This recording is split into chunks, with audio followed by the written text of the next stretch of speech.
Hutchinson City Council meeting. Linda, would you call roll, please? Dave Line. Here. Pyros de Carvalho. Here. Soldner. Here. Inskeep. Here. Decant. Present. Pledge of Allegiance. I pledge allegiance to the flag of the United States of America and to the republic for which it stands, one nation, under God, indivisible, with liberty and justice for all. Gary, I think you're offering prayer for us this morning. Thank you. I'm here to do that. Shall we pray? Father in heaven, we are indeed grateful for the blessings of living in this land, for the recent blessings of rain, and thank you for the beautiful weather we're enjoying, for the superheroes who are among us, not just in this room, but those that serve us throughout our community as first responders. We're grateful for their presence, and we pray your blessing upon them, and for those in this chamber today who will have discussion and make decisions that affect the citizens of our community. We pray for wisdom and discernment in all that takes place. It's in Jesus' name that I pray. Amen. Amen. All right. Again, thank you. You're welcome. Thank you. Next item. Item 4, presentation of reports from the Citizens Police Academy. Good morning. I'm Dick Hutchinson, Chief of Police. In the early 1990s, we started a program called the Citizens Police Academy with the police department. And for several years, we had the academy going, and then in the late 1990s, we had to quit doing it for a variety of reasons. One of them was financial, but late last year, we decided that we were going to reinstitute the program and start it over again. We assigned our 3 community resource officers with the task of developing the program and putting together a quality program at as low a cost as they possibly could. And today we want to recognize some of the folks and the people that helped us put on the program at a very low cost and made it a success, as big a success as it was. So but right now I'd ask the community resource officers to come up and make those presentations. Hi, and thank you. Can I have Kathy Davis come here representing Dillon's? Thank you so much. Thank you. Nice try, Kathy.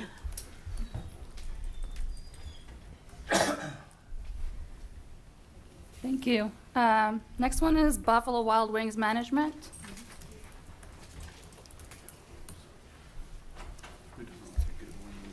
Everybody does. Thank you. Thank you. Thank you. All right. Thank you so much. The representative of the Olive Garden. Anybody here from Olive Garden? Okay. Rib Crib.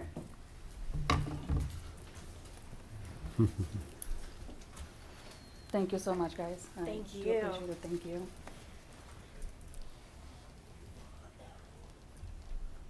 All right.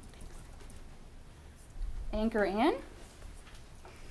Thank you so much, you guys. Oh, you're welcome. Thank you. Thank you.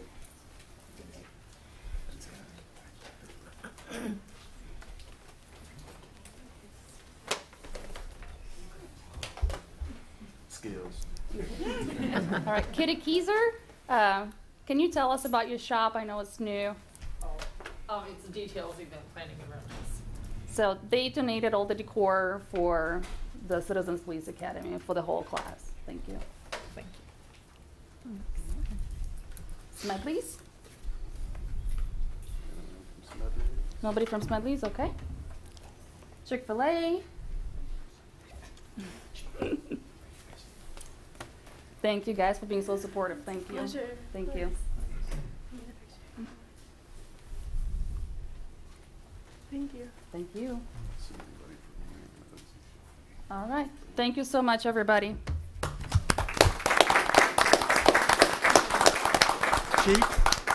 Chief, before you said, could you tell us a little bit more about the Citizen Academy and just a little bit about these awards that were presented this morning? The Citizens Police Academy is we put together a group of individuals. We handpicked the first group this year we picked people that we knew would be completely honest with us about how the program was run, the curriculum, and because we wanted honest feedback about, yeah, this is good, no, this is no good. The purpose is not to create an advocacy for the police department. It's just to better educate folks about what is going on with the police department. We take them through some very minor training of what's similar to what the officers do. They ride along with the officers on as many occasions as they can. But the whole program is designed to just educate the public about what the police department's all about and what they're doing. And to be honest with you, when we first started it back in the early 1990s, it was the same purpose. And again, it was not to create an advocacy for the police department. It ended up being pretty much that. Once people see what's going on within the police department and the type of training that's going on, some of the ride along and see what the incidents and what's going on in the community, what the officers have to deal with, they have a much better understanding of what the police department's all about, and that's the whole purpose of it. The individuals that we recognize today are provided food for each one of the classes at either no cost or very, very minimal cost, and we very much appreciated that, and that's why we wanted to recognize them today. But we plan to have our second class hopefully sometime in October. Very good. How many people are in each class? I think we had 12. 13 people graduated. 13 people graduated last class. We're hoping to have more people this upcoming class in the fall. And also, we had a few people that we missed out on. Shelby's Kitchen, please. Shelby has her own catering business, and she served for us twice. Thank you so much. Yes, thank you. Appreciate it. Thank you. And Smedley's. Thank you so much for your generosity. Thank you. So is there an application process? Yes, there is. I didn't want to take over. There's an application process. Would you have it available upon request for now? Down the road, we will have it available online. Okay, thank you. And how long is the academy, the Citizens Academy, in length of time? It was 8 weeks. This next class will be 9 weeks. Okay. Yeah. Upon the request and evaluations, we decided to extend it by one week.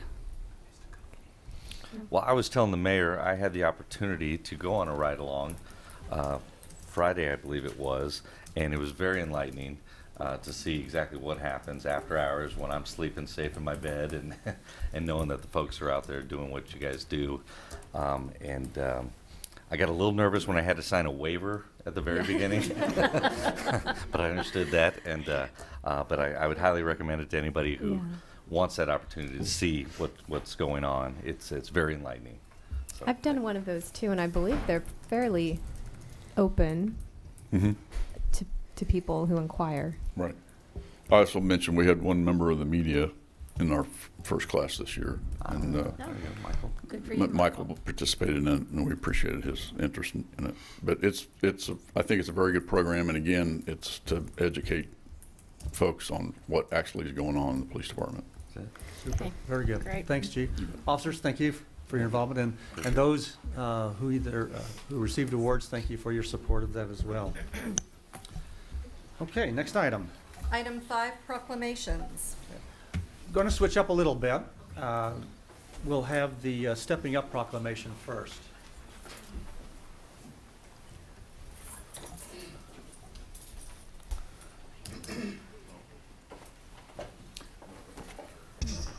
Lisa, I believe you're joining, and maybe some others. Okay.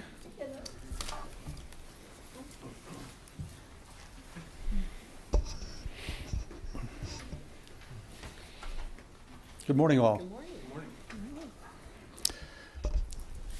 Whereas cities and counties routinely provide treatment services to the estimated 2 million people with serious mental illnesses booked into jail each year, and whereas prevalence rates of serious mental illnesses in jails are 3 to 6 times higher than for the general public, and whereas almost 3/4 of adults with serious mental illnesses in jails have co-occurring substance use disorders.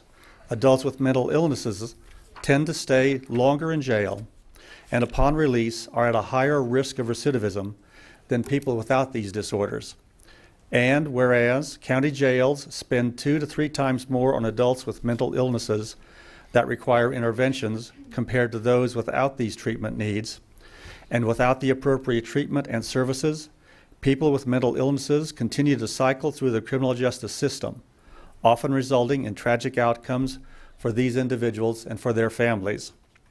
And whereas the City of Hutchinson takes pride in their responsibility to protect and enhance the health, welfare, and safety of its residents in efficient and cost-effective ways, and whereas Reno County has built and operates its detention center with programs and personnel aimed at assisting people in better coping with mental health issues and with the intention of assisting nonviolent inmates to better reintegrate into the community, along with reducing the time spent in jail by offering mental health and substance abuse disorder treatment.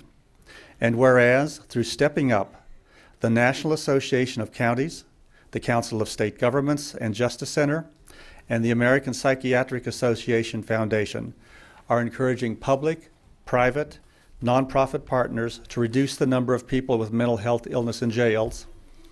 Now therefore, I, Stephen A. Deckant, Mayor of the City of Hutchinson, do hereby sign on to the call of action to reduce the number of nonviolent people with mental illnesses in our county jail, commit to sharing lessons learned with our cities and counties in Kansas and across the country to support a national initiative, and encourage all city officials, employees, and residents to participate in Stepping Up. Along with providing community protection, we resolve to utilize the comprehensive resources available through Stepping Up and within the balance of overall city resources, including the reprioritization of existing funds in order to convene or draw on a diverse team of leaders and decision makers from multiple agencies committed to safely reducing the number of people with mental illnesses in jails, collect and review prevalence numbers and assess individuals' needs to better identify adults entering jails with mental illnesses and their recidivism risk, and use that baseline information to guide decision-making at the system, program, and case levels, examine treatment and service capacity to determine which programs and services are available in the city and county for people with mental illnesses and co-occurring substance abuse disorders, and identify state and local policy and funding barriers to minimize contact with the justice system and providing treatment and support in the community, develop a plan with measurable outcomes that draws on the jail assessment and prevalence data and the examination of available treatment and service capacity while considering identified barriers, implement research-based approaches that advance the plan, and create process to track progress using data and information systems and to report on successes. Lisa, yes. But I'll tell you what, this is a large problem and issue. Those of you who know, I came from the Department of Corrections as a career, and certainly equally in that setting, mental illness. It was unfortunate that our prison is a big treatment provider for mentally ill people, so certainly in the jails as well. So Lisa or whomever, would you like to speak or say a few words? Anybody else want to speak? You're welcome. Thank you. Excuse me. Well, thank you so much, Mayor Deckant, and for our council for helping us be able to make the commitment to trying to reduce the number of mentally ill in jail. What this means is that we are taking a stand and saying we're going to work better together. We're going to work collectively. We're going to try to find resources and find a way to see what we can do to really reduce the number of mentally ill that are in jail. Stepping Up is a national initiative, and we are now, with this proclamation, able to become a part of that national initiative. There are really four outcomes that we're trying to accomplish. First of all, reduce the number of mentally ill that are going to jail. The second is to shorten the length of stay for people with mental illness in jail. The third is to increase the percentage of people with mental illness in jail that get connected to the right services. And of course, the fourth would be then that once we got the support that they need and they are released out into our community, that they were able to get to a stronger, better place and thrive in our community and not go back into jail. So we are really proud of the City of Hutchinson for being a part of helping us take a stand. We have a Stepping Up Council who has been working on this since January, and I'm really pleased to just talk about the people behind me, and there's a whole bunch more.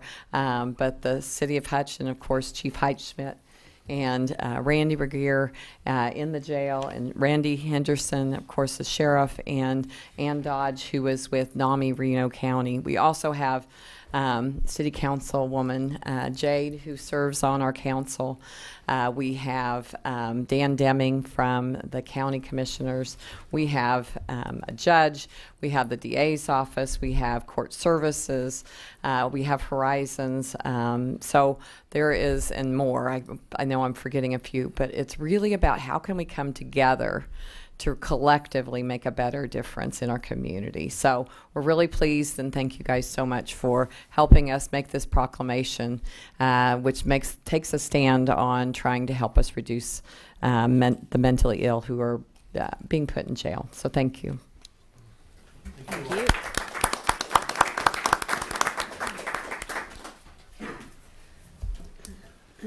Well, on a little lighter note, you notice that several of my fellow council members are kind of in the spirit of our next proclamation.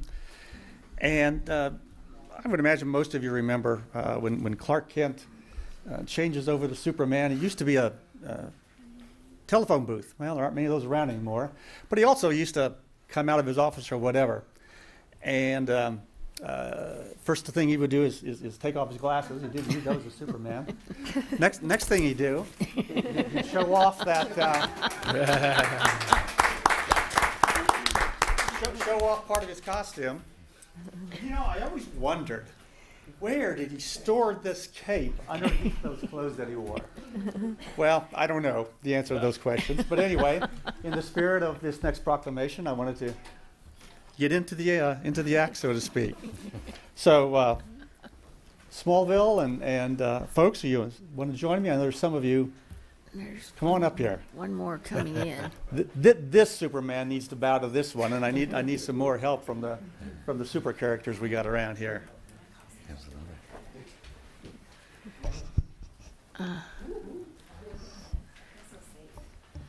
Okay. Whereas the fictional character Clark Kent, also known as Superman, arrived in Smallville, Kansas in a spaceship during a meteor shower, and whereas the city of Hutchinson and Smallville share many similarities, and whereas the city of Hutchinson has formally recognized these similarities since June 21, 2013, when Clark Kent, aka Superman, was inducted into the Kansas Hall of Fame, and whereas June 23 to 24 of 2018 marks the 5th anniversary of the Smallville Comic-Con, and June 21, 2018 marks the renewal of our city's Smallville Festival. Now therefore, Stephen A. Deckett, Mayor of the City of Hutchinson, Kansas, do hereby proclaim that June 21 to 24, 2018, the City of Hutchinson be known as Smallville, Kansas, the home of Clark Kent. And who's receiving it?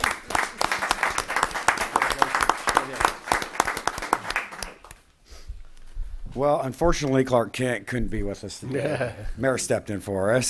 Superman and I to say a couple things and appear on his behalf.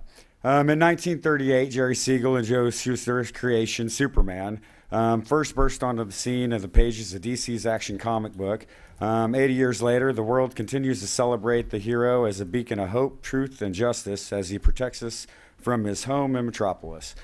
But as we know, he was not raised in Metropolis, but instead he was raised in a small town in Middle America, which is where he obtained his sense of morals, values, and traditions that made him that beacon, Smallville, Kansas.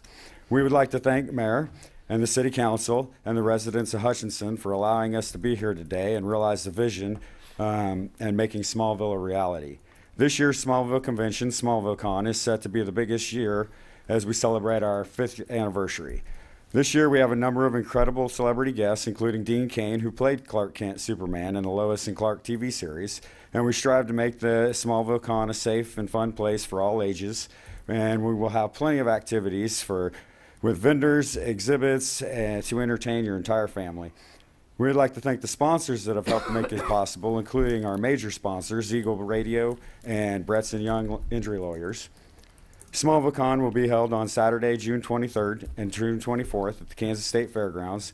Doors will open at 10 a.m. both days and close at 7 p.m. on Saturday and 5 p.m. on Sunday. You can get discounted advance passes now online at smallvillecon.com, or you can get them in person at the Toy Depot down on Main Street. Regular 1 or 2 day passes will be available at the door as well. And we've got Toothless the Dragon. We have all kinds of stuff coming. So got a little bit more here from Superman. 6 years ago, an historic event, then Mayor Bob Bush, with the support of City Council, made the first official proclamation renaming Hutchinson, Kansas to Smallville. It's created national attention and put Hutchinson on the map as being the one true Smallville, Kansas, and the most famous small town in the United States. Each year since, the city has supported the cause and has made that very same proclamation. This year, we're extremely grateful to the City Council, Mayor Deckett, and the citizens of this great city for embracing the Smallville-Hutchinson connection and continuing and enhancing the tradition by not only renaming the city once again, but this time for an extended period of time.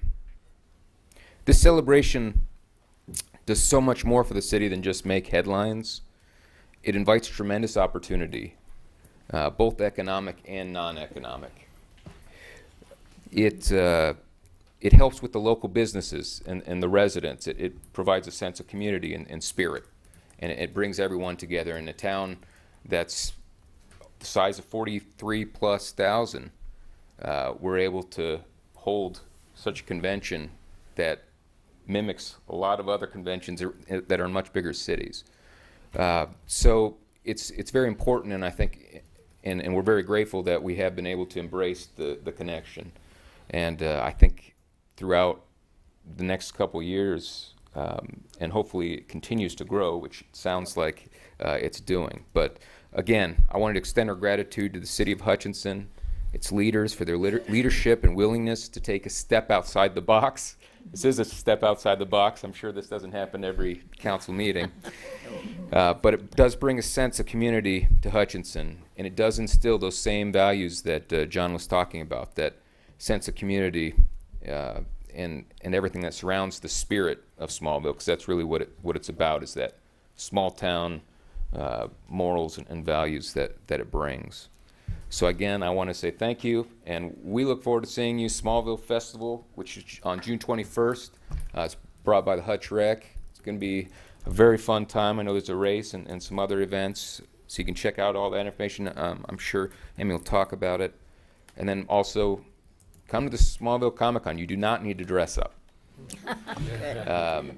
They encourage it, but you do not need to come dressed up. Just come to enjoy the local vendors. Some people will be dressed up. I'm trying to debate doing that. No, but it'll be a great time, and it really just helps keep things going and growing by showing your support. So again, thank you. Thank you. And there's another thank you. My son here at Cal-El would like to present you guys with his kind of one of our trophies that we're going to have this year for the costume contest. Or actually, here, come give it to Sue. Thank you very much. So thank you. And my wife also has some passes for all of you to come to the show. Oh, so we'd love to have you there and see what it's all about in case you haven't. I know some of you have. But thank you very much. Thank you very much. Appreciate that. Thank you. Well, I left my Wonder Woman suit at the dry cleaner, so my apologies. I am Amy Conkling, the Director of Marketing and Development for Hutch Rec, and as Superman alluded to, Hutch Rec is organizing the Smallville Festival taking place during third Thursday on June 21st. And we are excited to embrace this event. As Superman also said, Smallville's really about community spirit and embracing those small town values, that grit, determination that Clark Kent and so many people had. And so we're embracing that with a celebration for our own community, Hutchinson, also known as Smallville, for the Smallville Festival on Thursday, June 21st. The events start, we're actually coinciding with our June 3rd Thursday events throughout downtown Hutchinson. So it starts at 5:30 to 8:30 with Third Thursday vendors and booths and just community organizations up and down Main Street. We also have the Smallville Superhero 1 Mile Fun Run and Walk starting at 8 o'clock in DCI Park. We have the Smallville 5K starting at 8:30, starting from the same location at DCI Park. And we have a street dance with a band, a classic rock band taking place. There's also going to be a beer garden outside of Carl's Bar. So we're really embracing this festival. We want it to be a community celebration. The timing is perfect as we gear up for the Smallville Comic-Con Festival that following weekend. So we invite everyone to come out. You can follow more information on the Smallville Festival Facebook page. You can also see thirdthursdayhutch.com for more information as well. And we were just really excited. Hutchinson is glad to be a part of it. And we'd also like to thank our presenting sponsor for the Smallville Festival, and that is First National Bank. And if you see our Smallville Festival logo, you'll see we really worked hard to capitalize some of Hutch's gems in our community. And First National Bank is one of those buildings in our logo, as well as the State Fair, our grain bins and things like that. We really, State Fair, we tried to really capitalize what Hutchinson is all about for our residents. So thank you. Thank you. Thank you. I just want to say that it took 5 years, and this has really become like one of the most organized Smallville events so far. And just to realize the greater potential that this concept has to bring tens of thousands of people to Hutchinson, Kansas, literally. I was reading where in Coolidge, Kansas, their claim to fame is that's where Cousin Eddie is from these National Lampoon movies. And so they actually are building or have a log cabins, nice bed and breakfast, and I think Cousin Eddie's trade post and stuff, you know, but that's to bring people to their town. So we're working here with a you know, international icon, Superman, and that just tells you the draw that could bring for Hutchinson, you know, to bring visitors into Hutchinson. I also wanted to thank Specs Optical. If you notice on 2nd and Main, the big billboard there, they're one of the first companies to retail outlets to use that as a marketing, and they've been using their radio ads as Smallville, and they actually have Clark Kent on their billboard on the side of the building over there, and they're talking about how they've been providing glasses to the Kent family for the last, since the 1930s, you know. So I'm just, you know, there's a lot more potential here. Thanks for everybody for jumping on the bandwagon, and then we just invite, you know, more people to jump on with us. Thank you. Thank you.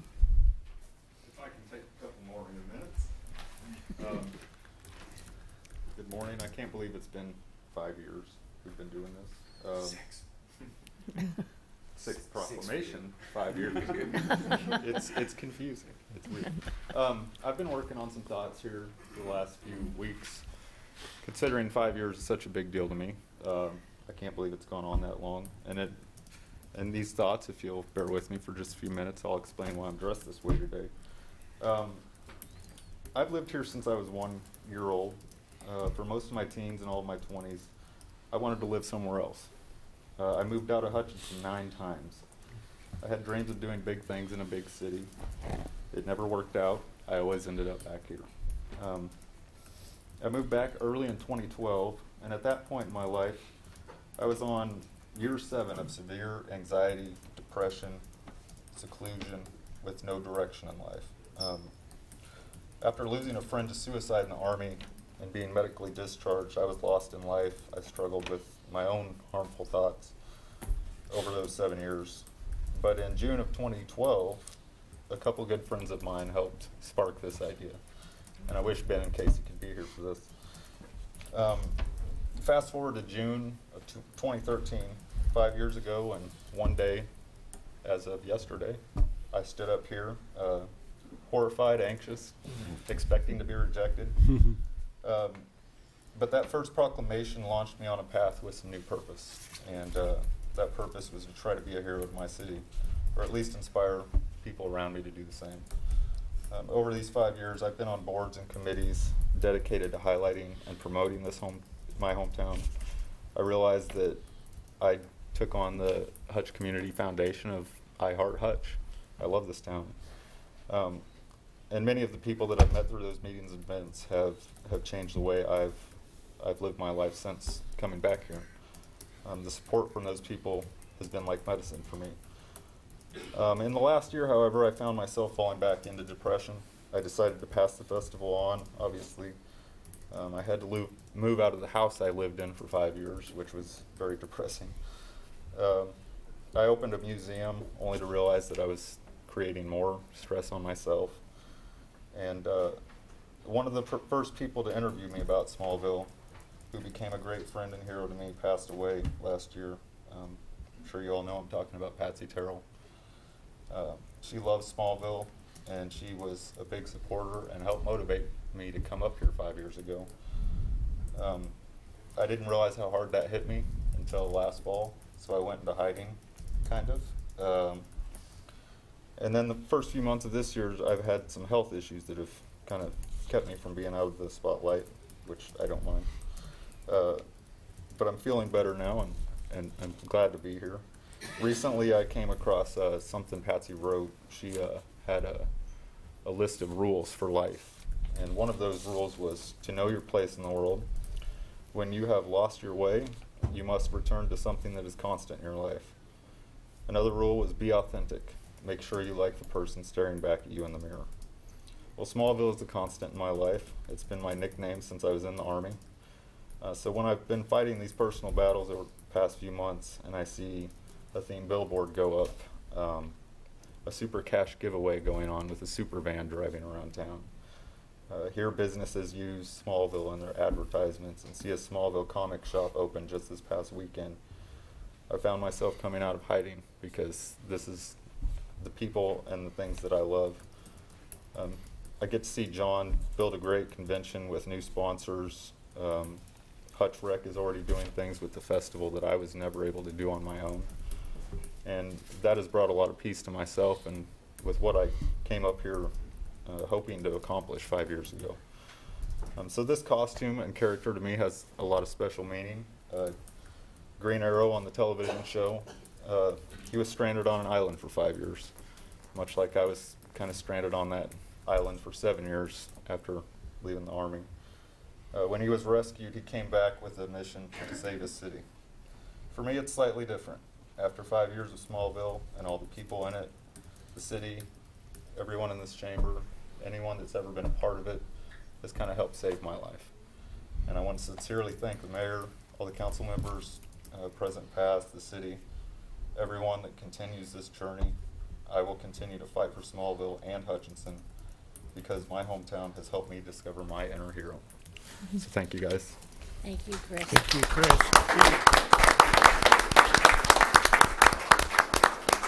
Thank you all. Appreciate it. Take care, Superman. Good job. Thank you. Thank you. Well, Chris, we want to thank you for being the genesis of this. And I hope that whenever you find yourself down in life, you can remember all the joy you've helped to bring to so many. Well, all this super stuff today is awesome, and I love the city of Smallville. Yeah. Yeah, Captain Obvious. I missed the Smallville piece. That's awesome. Also, I don't remember Superman having to put back on his glasses to read a proclamation. What can I say? Right. One of the comments had to do with about being outside the box. I'm not sure that I'll be wearing a cape at any other council meetings. Certainly, the proclamations we heard this morning, dealing with a very serious illness, serious issue, mental illness, then moving to the lighter, and yet even within that lighter, we hear about the impact, both in a fun way as well as in a very serious way, that events like Smallville and Comic-Con can have, and a testament to. I find myself saying this almost every meeting. We may well be a community facing challenges, but we are a community that reaches to continue providing services, providing fun, and reaching out to our citizens as well as other people. And I hope we all realize that and applaud ourselves for that. So anyway, fantastic start to this meeting, and thank you all for the passes. Appreciate that. So, thank you. Okay. All right. Next item, please. Thank you all. Thank you. Yes. Yes. Have a good day. Item 6A, update on retail and target industry analysis.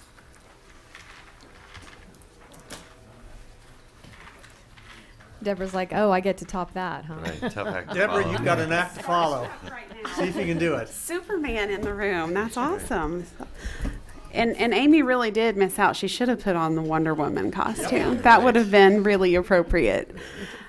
Well, thank you for letting us come make a presentation today about a really important project that your Hutch Chamber and the Greater Hutch Economic Development Partnership have been working on for the last few months. It's no secret to all of you that we do have challenges, but we are up to the challenge and we're putting tactics in place so we can tackle those. And the first of those, under our economic development strategy, we began working last year to talk about not only a target industry approach to make sure that we're growing primary jobs in the community in a very targeted way, but also how do we go about honing in on the retail elements of this community that are missing, those retail gaps.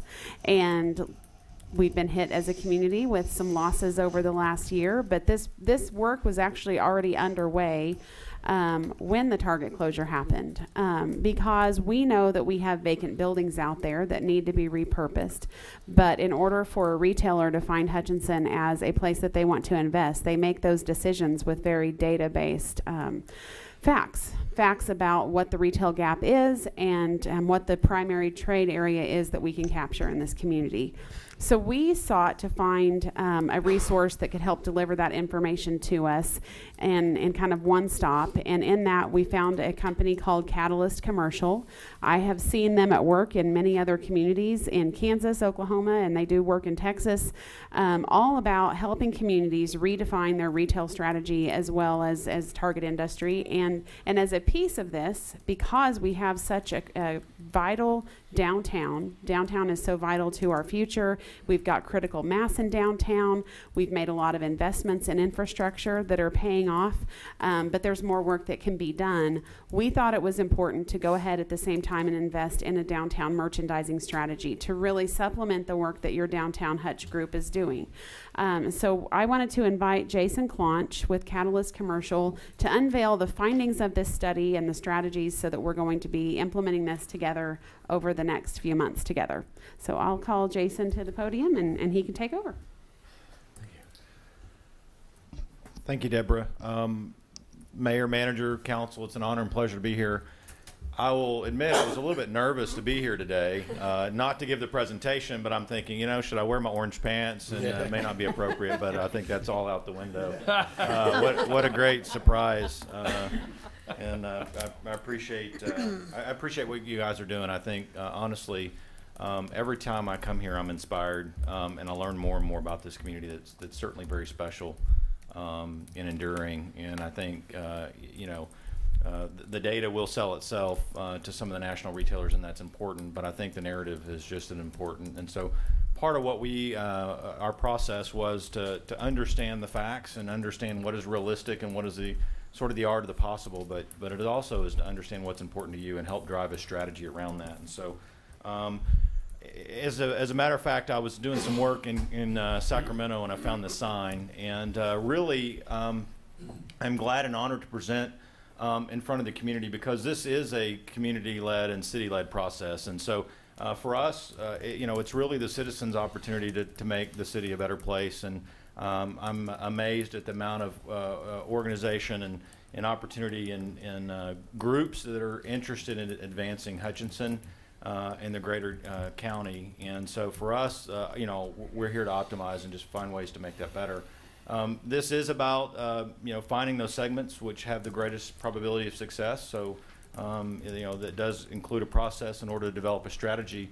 But I'm glad I'm here because we think the most powerful plans and strategies and action should be coupled with the city in terms of aligning your land use policies and your regulations. And I know there's been a lot of discussion in terms of how to fix downtown, and I know Jim's here in the audience. He's done a great job in terms of the mall redevelopment, and it really does take a team, and this is a very important component of that team, and so we certainly respect your role and honored to be here. And then, you know, this strategy in you know, redeveloping downtowns or targeting industries, it is about quality of life. And so for us, it's not about essentially creating more of the same, but looking at innovative policies and thinking about how that aligns with people in physical places, and really innovative policies that you essentially guys can set and inform to really make this a place where people want to live, continue to live, work, and visit. Briefly, I want to just go through, this is a slide that really explains a lot of the different initiatives that we've been touching. I'll share with you a little bit of the visioning and branding.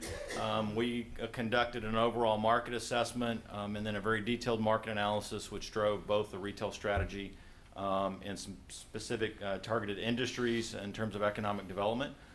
We do think, and we'll explain why, downtown is a relative component to your economic development strategy. And then ultimately for us, most of our work involves some sort of implementation or an action item, and so we started to develop very specific, even some retail ideas and prospects that you could take advantage of to start backfilling some of the spaces that may be appropriate. And then we did spend a little bit of time in terms of looking at your regional housing needs while we applied your initiatives in terms of residential revitalization. In terms of housing stock and availability of lots and supply, we think you're in a good shape.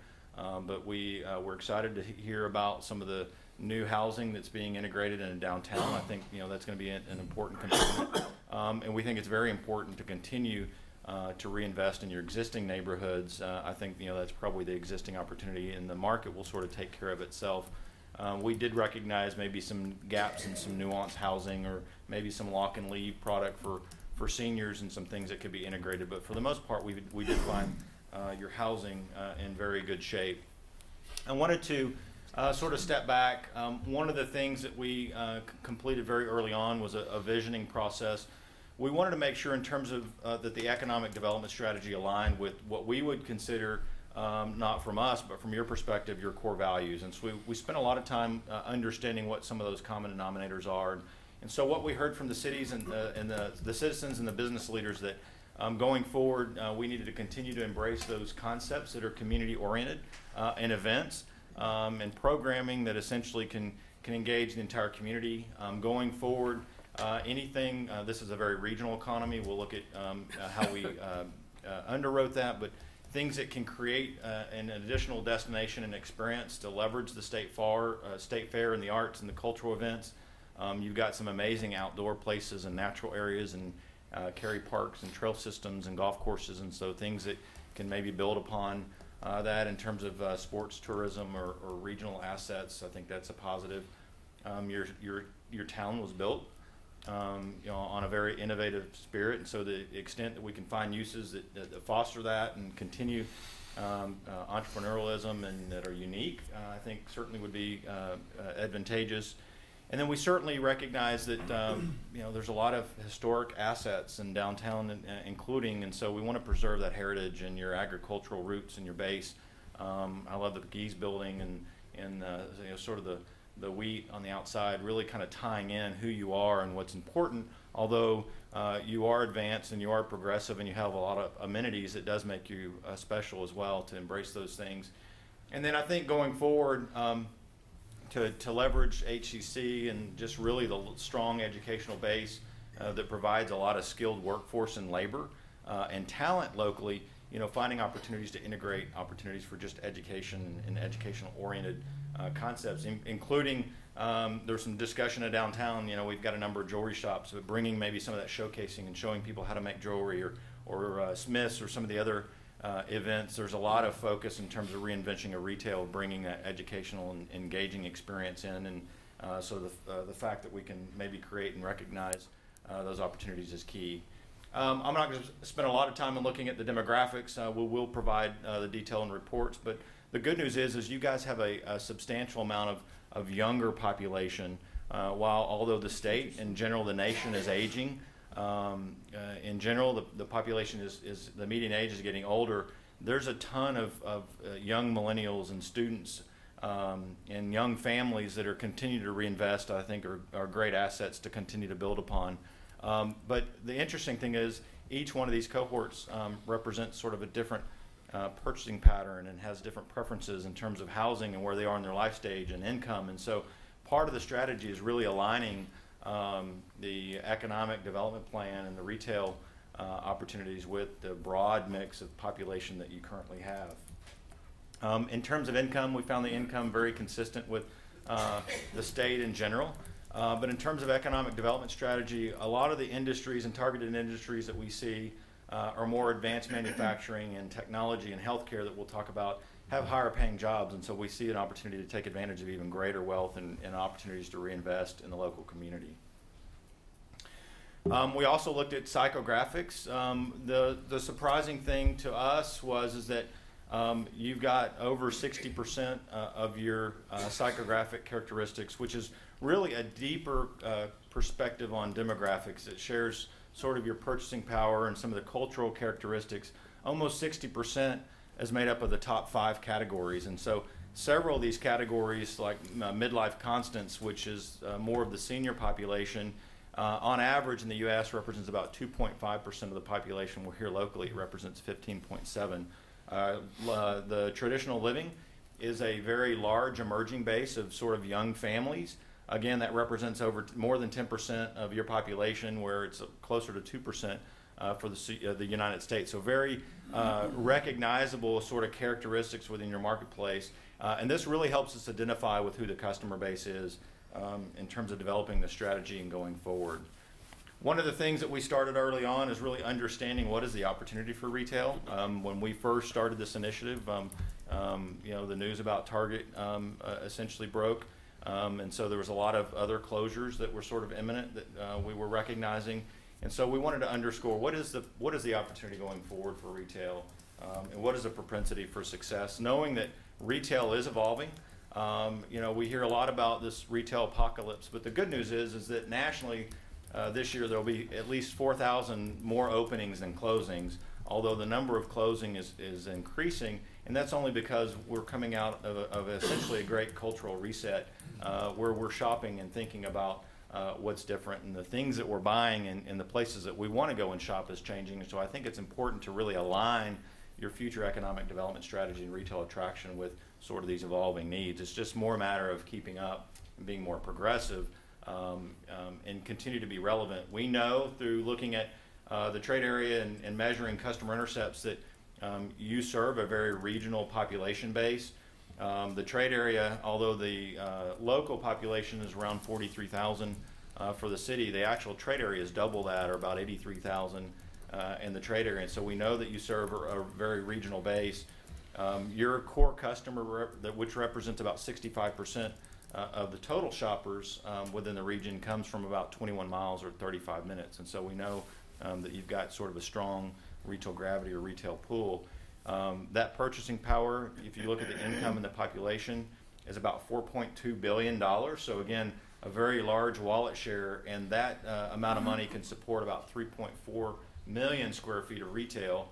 So what we're seeing sort of in the local market is just customer patterns changing, and preferences and types of retail and what they prefer to shop and how they spend money is changing, but there's still a lot of pent-up retail capacity. In terms of some recommendations in developing a strategy, we think that targeting those uses that can take advantage of the large customer base is critical. One of the biggest opportunities in low-hanging fruit, since you are a regional opportunity, but you have such a number of programs and events, including the state fairs, taking advantage of that visitor throughput.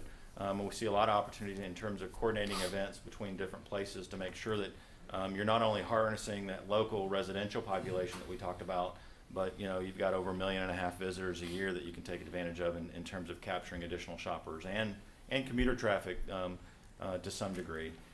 We know in terms of looking at leakage, and we'll look at some specific categories and opportunities, that today there's over 346,000 square feet of unmet retail demand. Essentially those that we know that money is leaking to other communities or other parts as people travel. And so for us, that's a true opportunity to mitigate some of that leakage and bring some of that sales tax back to the local market. And then we'll talk about some of the underserved categories, specific categories, in terms of looking at some of the retail potential versus what actually is on the ground. And some of the largest categories that we discovered is still for general merchandise. So that would be for concepts like Costco or Sam's or other major retailers. There's still capacity for drinking places and restaurants and food and beverage stores. And so for us, this helps us start to target and think through some categories that are experiencing some of the greatest amount of leakage in terms of being more strategic. And so for that, then we start to think about how we can take some of these retail categories and nuance that to cater to the tourism, or maybe take the opportunities with your concentration in some of the psychographic segments and maybe tailor to some of your merchandising strategy or retail merchandising to maybe health and wellness strategies, which is becoming popular, that can also embrace some of the sports tourism that you have here. Certainly an opportunity with the 350,000 square feet to target some very specific national retailers. There's been a lot of question in terms of the mall and the strategy, but we see that as a huge potential and actually opportunity.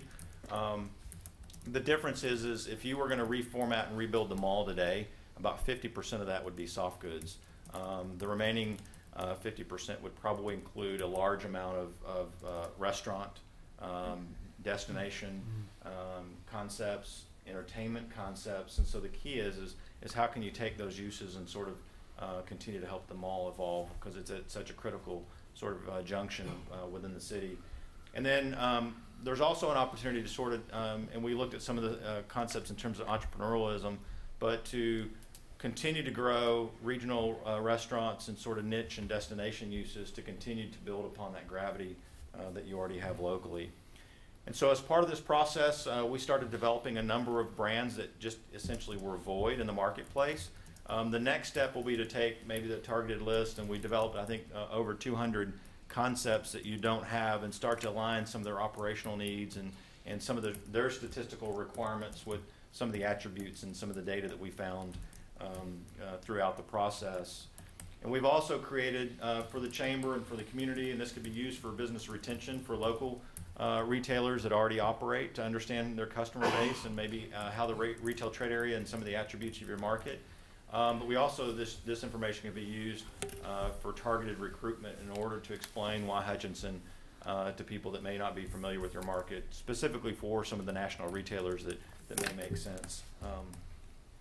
We also looked at opportunities in terms of targeted industries that may make sense, so that essentially going forward there can be more of a myopic focus on what makes sense. And so in doing so, we looked at those concepts or industries that you had a strong cluster in.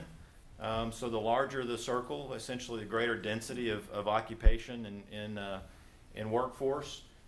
Anything above the 1 is concentrations which are greater statistically than the U.S. average. And then everything that's on the right side represents those sectors that are actually growing in the percentage. And so you can see strong growth in education and health services, hospitality, again, thinking about sort of the regional nature of your industry, and then technical skills in manufacturing and professional businesses. And so we can see areas that you've got great concentration that nationally and locally have strong growth that can help sort of refine some of the targeted industries which start to make sense. And so some of the concepts that we suggested in terms of pursuing would be manufacturing and actually even more specifically advanced manufacturing, those concepts that may integrate technology in layers. And that's only because you've got already a strong base, a large amount of skilled work set, and then you've got a lot of infrastructure and assets, your rail system, your highway system, and your educational programs that already sort of foster this environment. Specifically, targets would include architectural and structural metal manufacturing.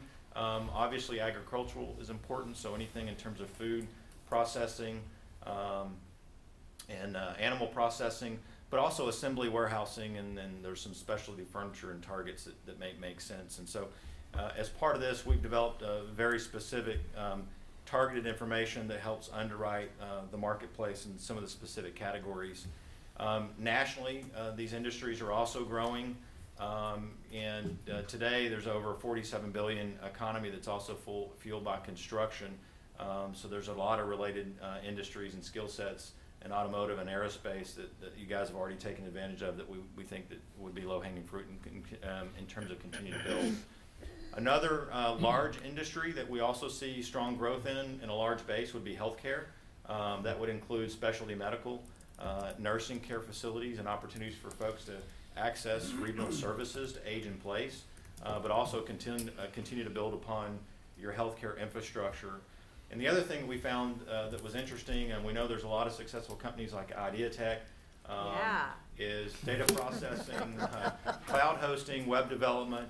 And again, all of these industries are sort of symbiotic when you think about technology and advanced manufacturing and healthcare, how all these sort of relate or symbiotic. But not only on the national level in primary jobs, but from an entrepreneurial standpoint, in the state locally, advertising, manufacturing, healthcare, and technology all rank the top 5 of emerging businesses and opportunities for startups, which ultimately become high growth businesses, those that employ over 50 people and make over $2 million a year. And so in terms of even seeding the opportunity, we think there's a gap and an opportunity in terms of looking at helping reinforce even incubating small businesses and different concepts within each one of these clusters. We also spent a lot of time looking at your downtown, visiting with Jim and his team and the chamber, and really a lot of independent operators. People choose where they live and then are choosing where they work. And so although you have great assets and a number of great jobs, I think places like your downtown continue to build your retail base, continue to build in your neighborhoods, and investing in quality life is critical. And we wouldn't want to underscore the lack of the importance that downtown has in terms of your local economy.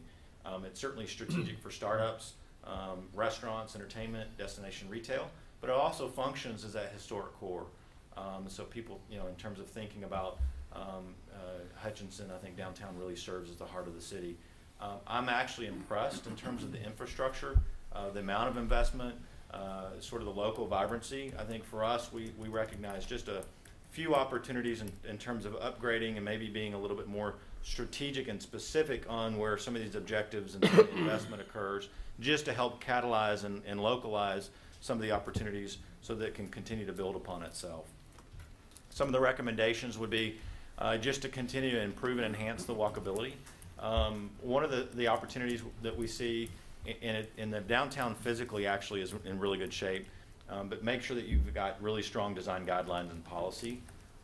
We talked a lot about housing in the region, but if you could bring in another 250 homes, and I think there may be a presentation later, 250 units to maybe 500 units over the next 3 to 5 years, that would make a huge difference in terms of, one, offering a wider housing choices, but also it would certainly contribute to the vibrancy of downtown.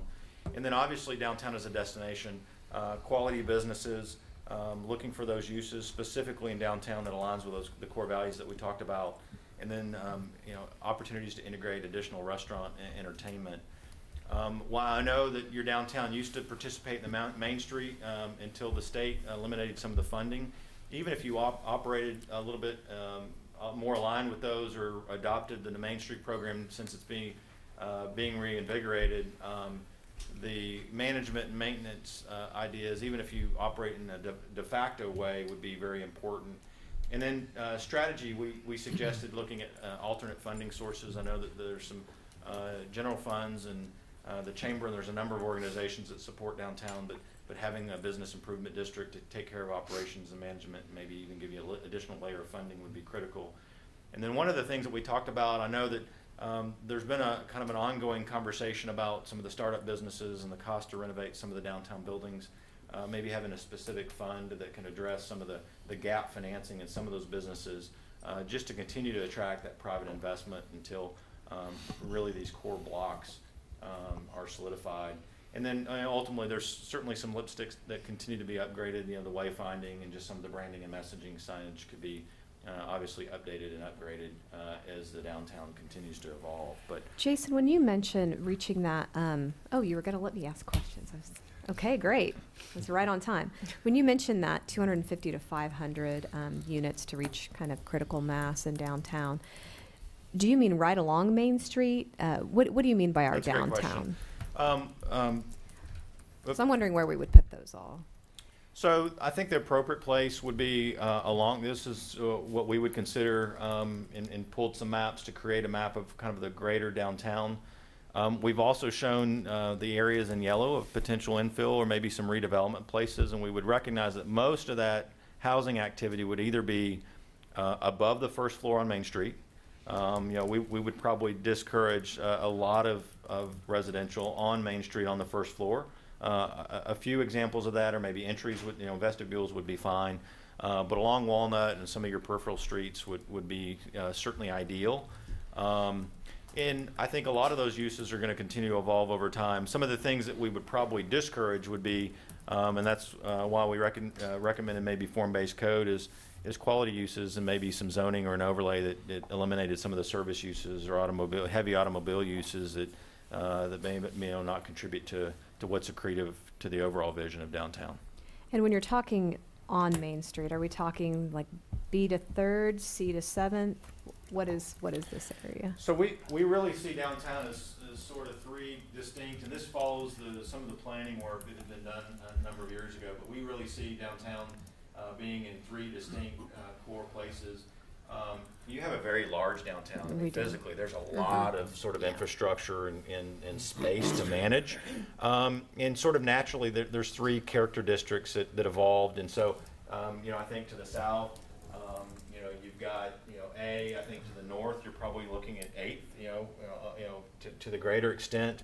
On the northern side of downtown, some of the opportunities we would see is maybe utilizing some of that space in the interim for pop-up businesses, or maybe incubators or nonprofits that can sort of, activate some of those spaces in maybe a more meaningful way as an interim use, but maybe focus on, more of the area around Smith's and some of the restaurants in the southern area of downtown in terms of just creating a core sort of cluster so that you really get a focus. There's a lot of great activity in downtown, but it's being distributed and you really don't get that core sense of identity or where that sense of place. But we had this discussion earlier. I think 2 or 3 restaurants, maybe one small venue.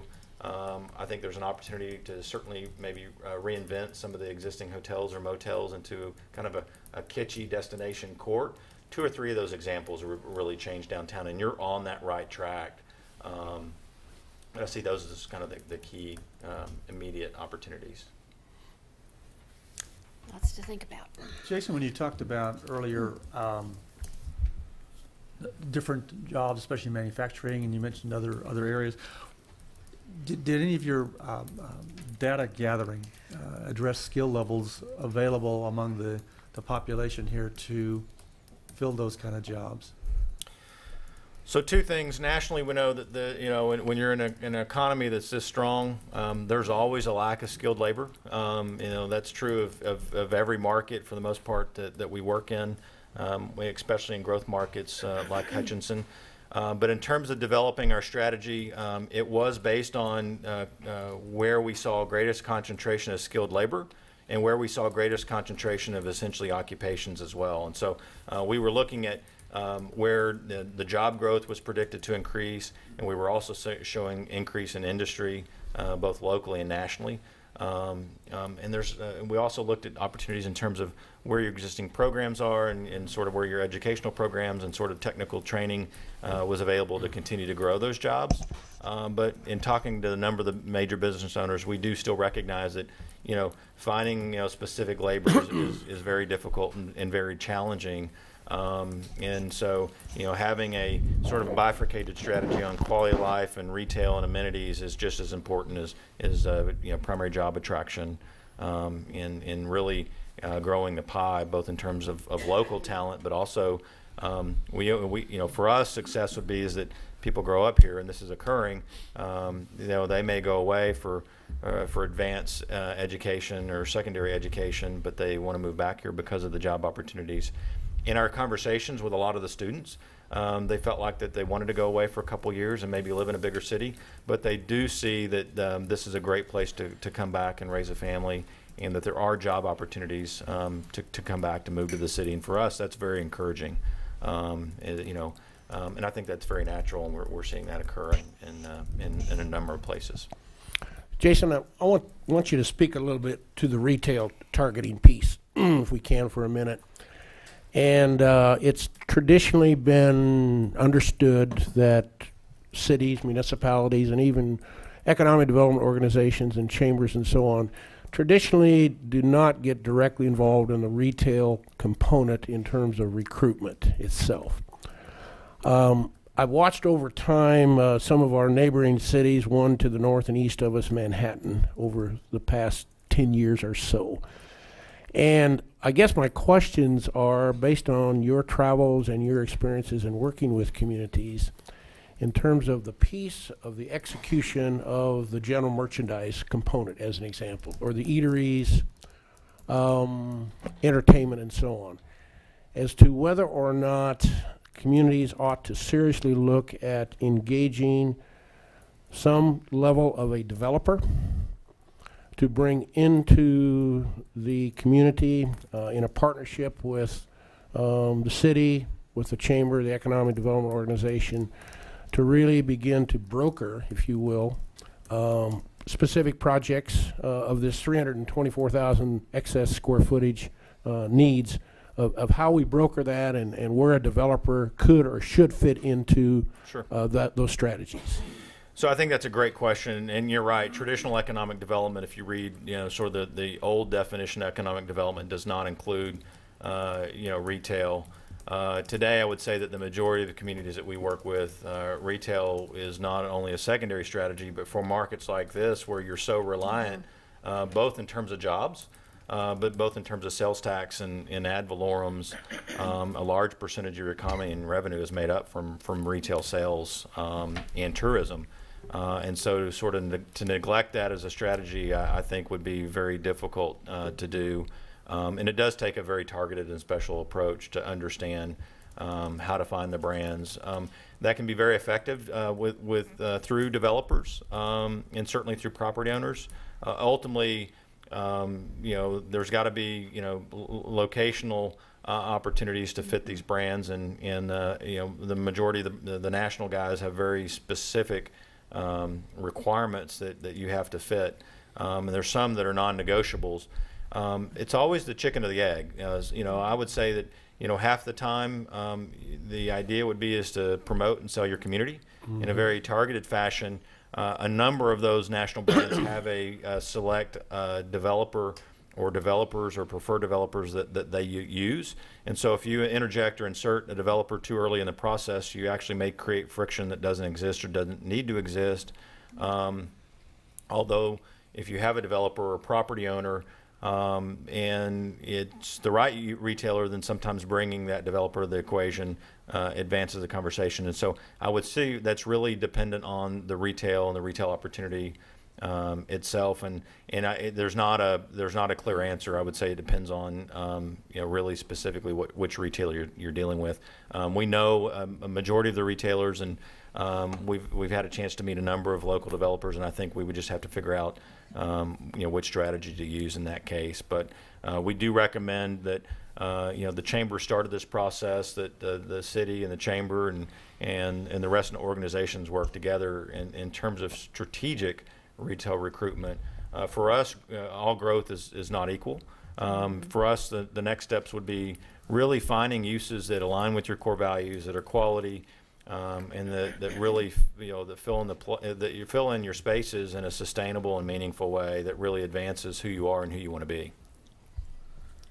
Jason, going back to downtown for a minute, you alluded to this a bit, but in your report, does it have specific recommendations for zoning changes to enable the type of residential development we'd need to see? We made some brief comments actually in the PowerPoint in terms of one opportunity that probably the two logical regimes would be either through PDs And so that would be, using your existing base zoning and kind of accommodating plan developments on a case-by-case basis. Those may be tied to a site plan.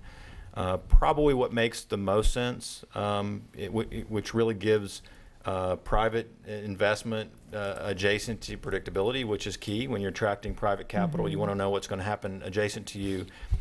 Your base zoning is actually very broad, which is good, but it allows a lot of things that you probably wouldn't want in a mature downtown in a traditional sense. So one very effective tool in a lot of downtown revitalization that we're involved in would be form-based code. So it not only does it deal with maybe an overlay of uses that you can and can't do, but it also addresses more of the development standards and design guidelines and the build to lines and maybe the style and type of buildings that make sense as it gets redeveloped or renovated. It's a little bit more of advanced zoning. It's sort of a different progressive animal beyond the Euclidean zoning that I think a lot of cities are used to. But it's been demonstrated and very effective in a lot of downtowns nationally that you would recognize that I think could be at least explored. But even on a spot basis, on an interim, even allowing things by PD would be appropriate until you explore if that's the right tool for you. And we would never recommend that there's only one tool for the job, but form-based code over time would make sense if you created a strategy, a block-by-block strategy that would make sense for the long term. Okay, thank you. Jason, I'm not sure how to phrase this, but and I think maybe you've talked to it, and I just need a little more concreteness or maybe explanation. But should we be considering, I guess, rejecting certain businesses or types or whatever? I mean, you've talked about targeting and some other things, but rather than just taking all comers, so to speak, saying no, you don't fit here, or you don't fit there, or whatever. Yeah, and I think this is essentially council functions as the de facto master developer through policy and governance and zoning. So essentially, you already do that in a way, and so it may be opportunity of looking at maybe an overlay district in some parts of the area of making sure that certain uses don't go in. I find the market, very effective and knowledgeable. Part of this is just about, sort of doing effective outreach and explaining the facts and the narrative to some of the national brands. For example, without doing the homework, we would have never understood that your population was really twice the size that it is in terms of how it functioned in trades. And most national retailers are going to look at you initially on a 1 or 3 or 5 mile ring and compare you with all the other cities in the United States that are sort of comparative to you where they don't operate. And so being able to take that level of information and targeting who you want to pursue in a pre-qualified way certainly makes sense, and doing some level of underwriting. And then I think zoning maybe in certain areas could take care of the rest. But I agree with you, having quality standards. I would rather see slow growth, than to see aggressive growth where you've got a lot of folks that are working off of the lowest common denominator. And for me, that's some of the most frustrating things that essentially can create a vicious cycle. And what we're talking about today is really how to enhance that virtuous cycle that's really important. I think it's certainly a delicate balance. You don't want to have such restrictive guidelines that, I don't think we're in that. We don't have the luxury of being that picky, but we also want to be mindful of the type of businesses we want in the community we're living in. But I think I would just caution us to be too restrictive. I completely agree, and a little grittiness and funkiness is actually attractive and cool. And you want things to be organic, and you want things to be nuanced. Certainly, when you think about downtown and niche businesses, and so having a little grittiness and a little edginess is fun, and it sort of adds to the experience. What you don't want is just sort of watered down and cheap and tired and dirty, and where we're seeing people that aren't being responsible for their assets, and you've got a lot of disinvestment. And so there's a little bit of subjectiveness, and that's why you've got this healthy body to sort of explore what is the truth and what's appropriate. But a little grittiness is okay. So talk to us a little more about the report.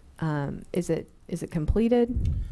So we are probably 99%. We've gone back and forth with the chamber, making a couple edits and really tailoring some things. We spent some time looking at growing this entrepreneurial base based on some interest, local interest in the community, and how that could evolve in terms of targeted industries.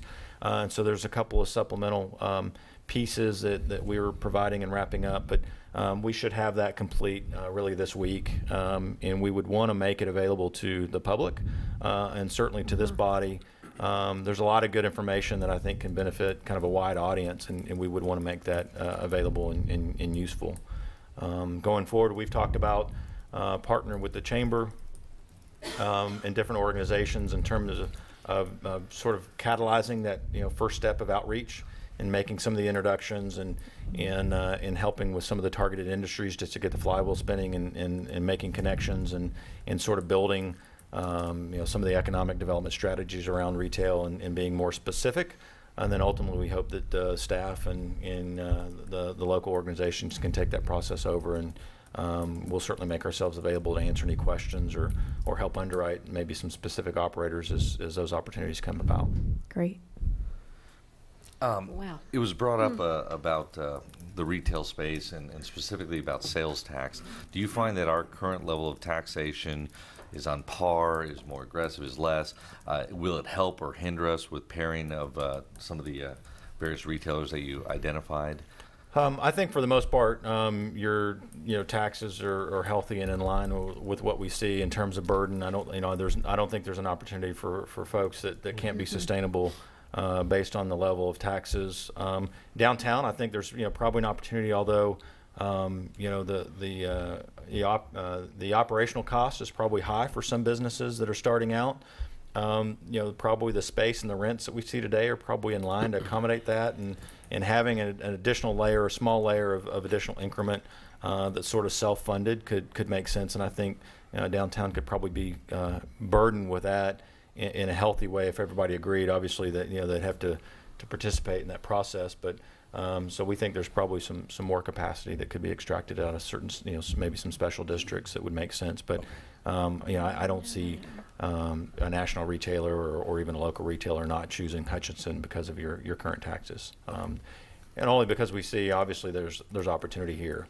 And so with that, there's pent-up demand, and I think it can compensate for the operating cost, including the tax environment.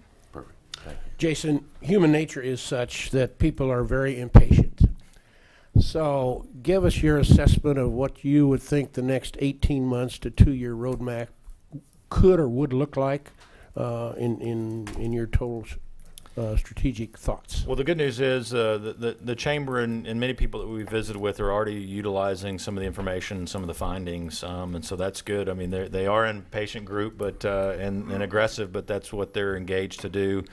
Over the next 18 months, I think there's been some refining and some visioning and kind of looking at the core values, and I think having a little bit more organization with all the groups that are involved in terms of hunting in packs would be critical.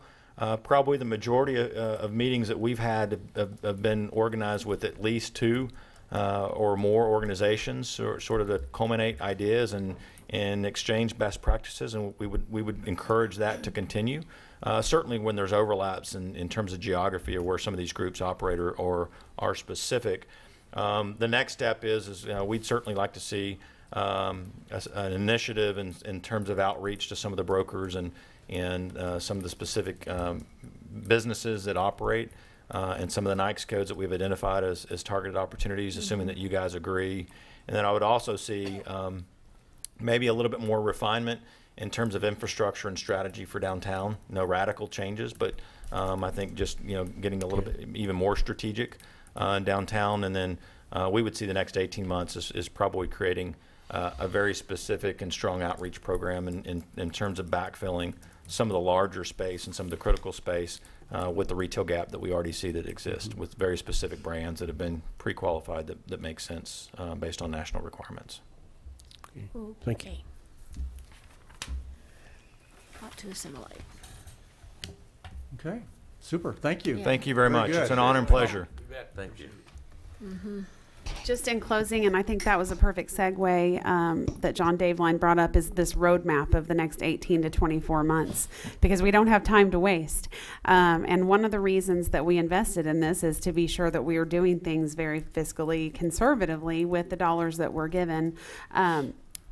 Wanted you to know where the funding for this study came from. So as you know, the city invests in a couple of economic development programs at the chamber. First of all, you allocate a pot of funding that helps us fund our Greater Hutch Economic Development Partnership. So from that funds, from those funds, this year, about $30,000 of this study that was conducted came directly from Greater Hutch. And then you also help fund in part a group called Market Hutch that is also a committee that functions there at the chamber. Market Hutch specifically had been tasked with retail promotion of Hutchinson for decades. And so most of the advertising that you see about Hutchinson on TV or digital marketing came from Market Hutch. We went to Market Hutch last year and asked for $10,000 to be able to fund the retail component of these studies. And so that group heard this report yesterday, as well as our Economic Development Advisory Council. And so they're going to be working on the next steps of the retail and the target industry approach. We also rolled out the study to your downtown Hutch board last week. And so I thought it was really exciting that downtown Hutch could be a piece of this, because it is so vital and a critical component of our economic development strategy. We funded that through the Economic Development Fund without reaching out to downtown Hutch to ask for anything. But I think that there will be some room for partnership on the implementation piece and what comes next. So appreciate the investment you all make in our economic development efforts, and just know that we're putting it to good use so that we can define this roadmap forward. So thank you for that support. Thank you very much. Deborah. Thank you, Deborah.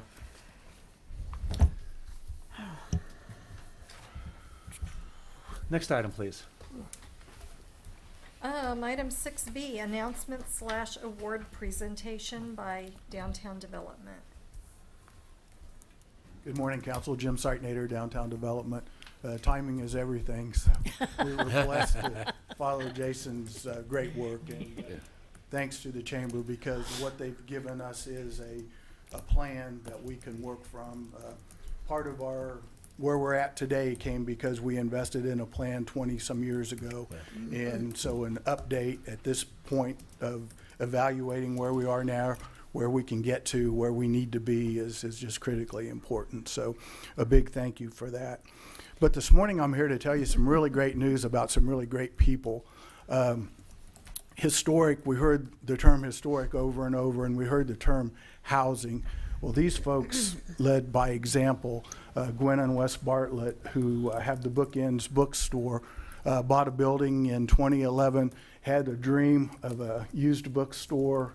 They're both retired educators, and they took on a huge project, a 3-story building in the middle of a block, and it's the model for how these other buildings can be done, because you need a mix of uses.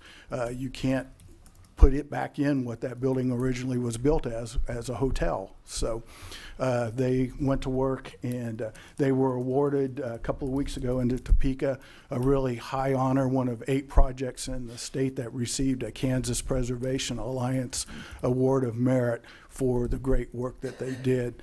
And I think it's important to note that this just doesn't happen and given to anyone. In fact, Senator Pat Roberts was awarded in the same ceremony for his work in helping to protect the federal tax credits that were at risk at the time of the big tax reform. And without tools like that in our toolbox, our job would be virtually impossible. So I'd like to have Wes and Gwen come up, and I wanted you to know about this prestigious award that they just won.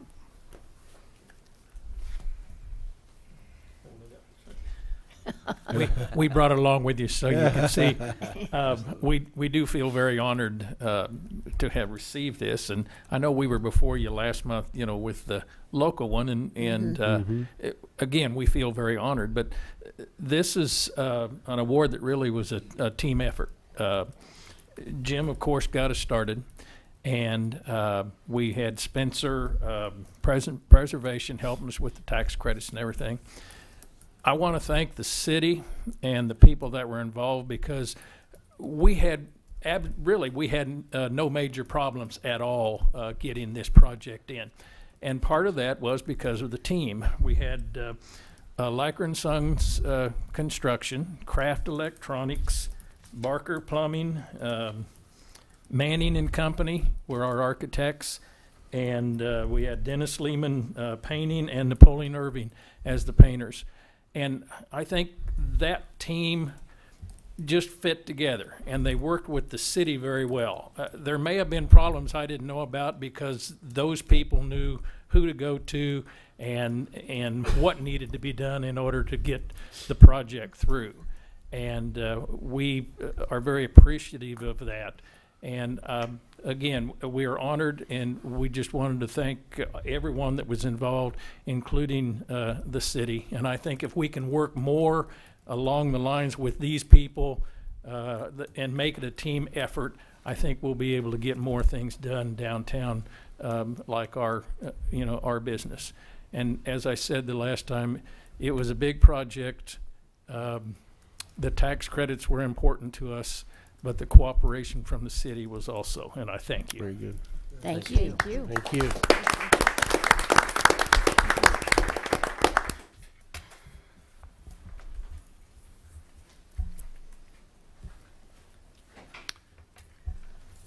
Okay, next item. Item 6C, oral communications from the audience. All right, this is the time where the opportunity exists for members of the audience to address the council on issues that are not already on the agenda. We would ask you to keep your comments within 5 minutes. Anyone? No? Okay. I'd like to generally take a break at 10:30. I didn't expect we'd only be to this part of the agenda at this time, but we do have several items following it that may take a few minutes. So let's take, it looks like about 7 minutes, and reconvene at 10:35. And Mayor, I might suggest wait. Do we? Yeah. Okay, that'd be fine.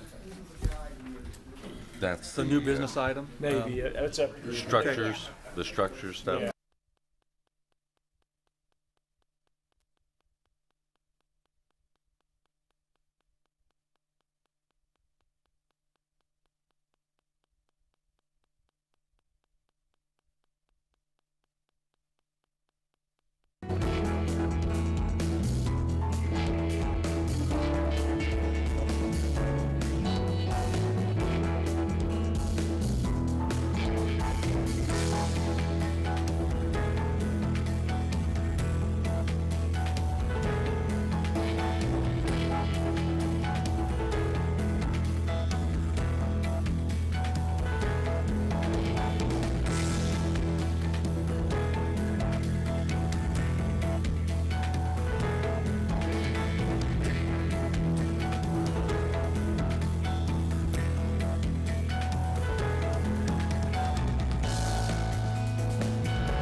Item C in the consent agenda, I'd like to pull out and just put as part of ordinances and resolutions, because it is a change to an existing ordinance. We jumped the gun on you, Jade. That's okay.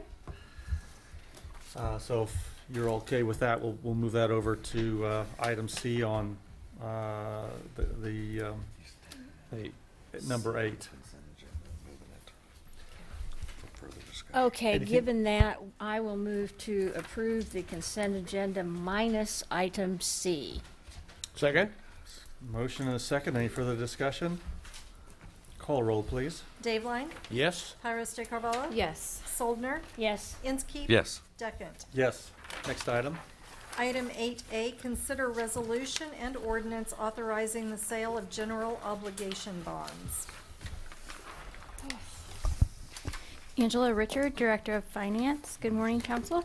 Morning. We have 4 projects that we are requesting authorization to bond.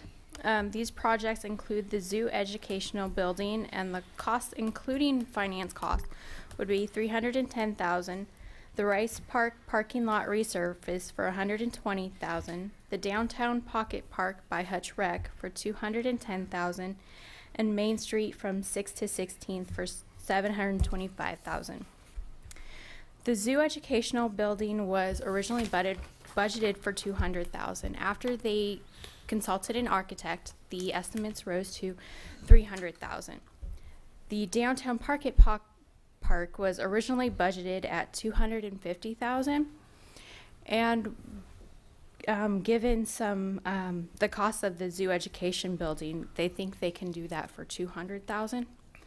The Parks Director is here if you have any questions about those projects.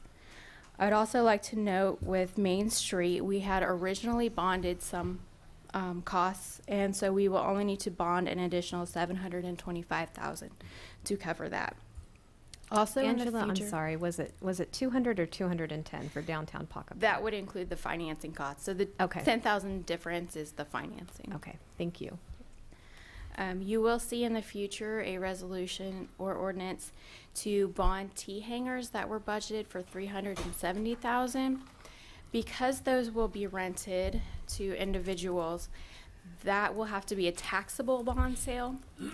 So we're working with our bonding council to determine whether we do a separate series and put that out to the public to bid on, or whether we sell those to local banks. So there's some pros and cons to each one. So you will see that in the future. I wanted to make you aware of that. Okay. Thank you.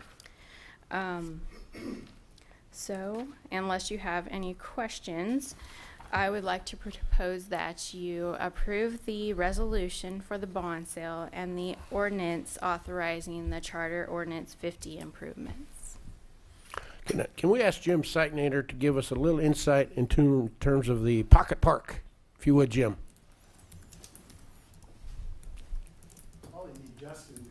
Or Justin? Yeah. Tell us what is in the project. But it's an extremely exciting project because one of the very first pieces of CIP use from downtown Hutchinson was to purchase a building on First Street. It's about the time the Fox Theater was reopening, and we always envisioned that to come down so we could show people all the parking that's just to the south of the theater.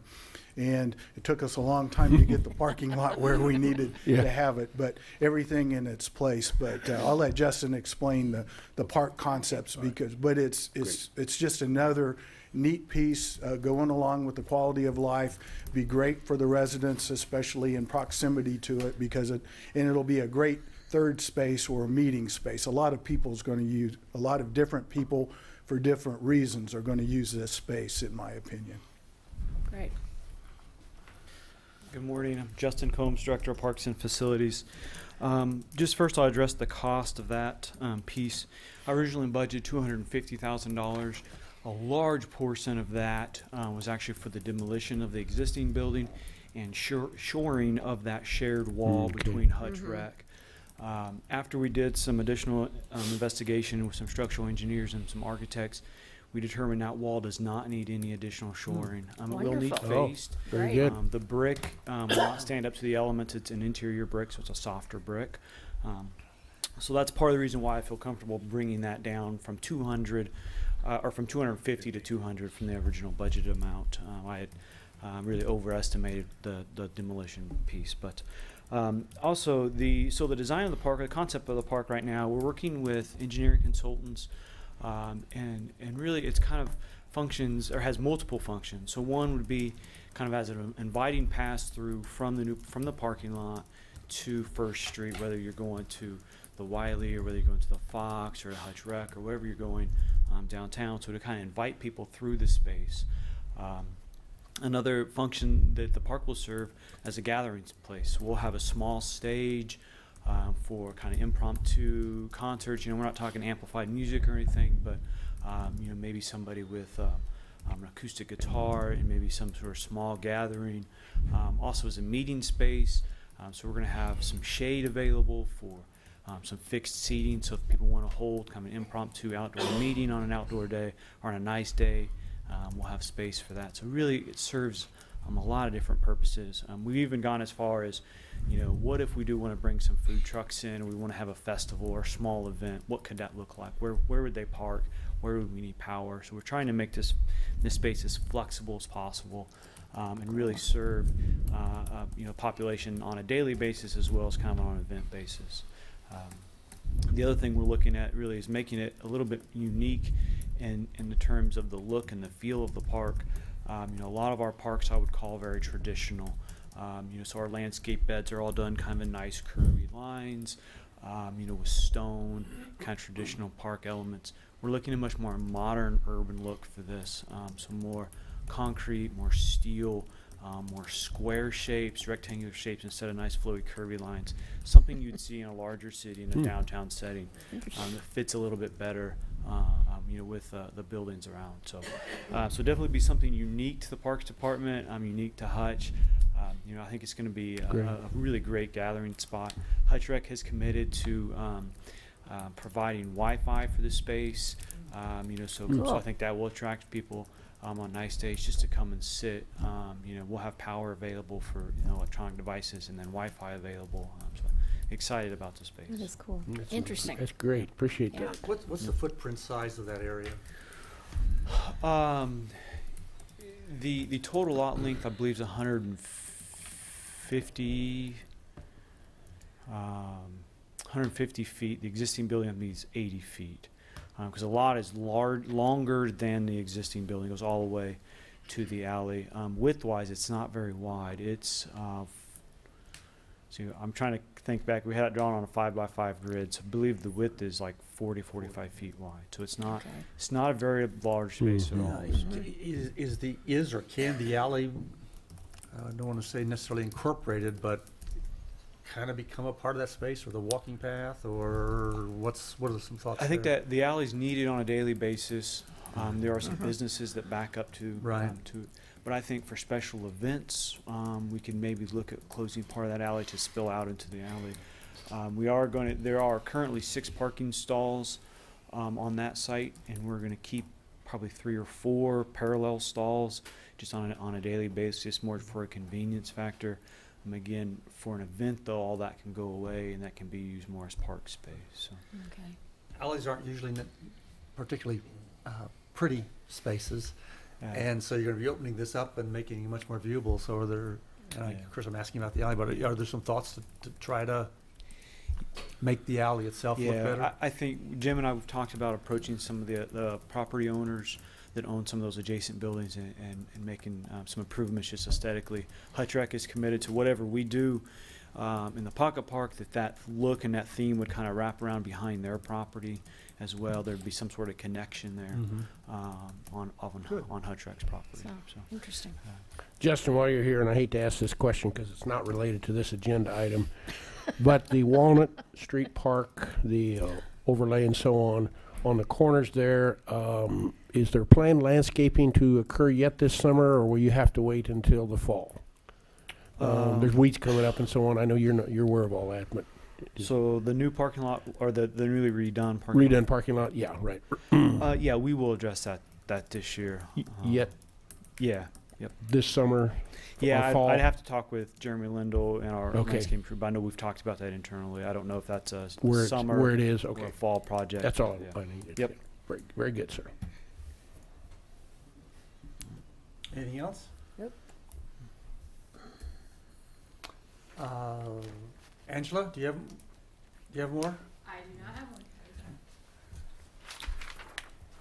Is there a motion?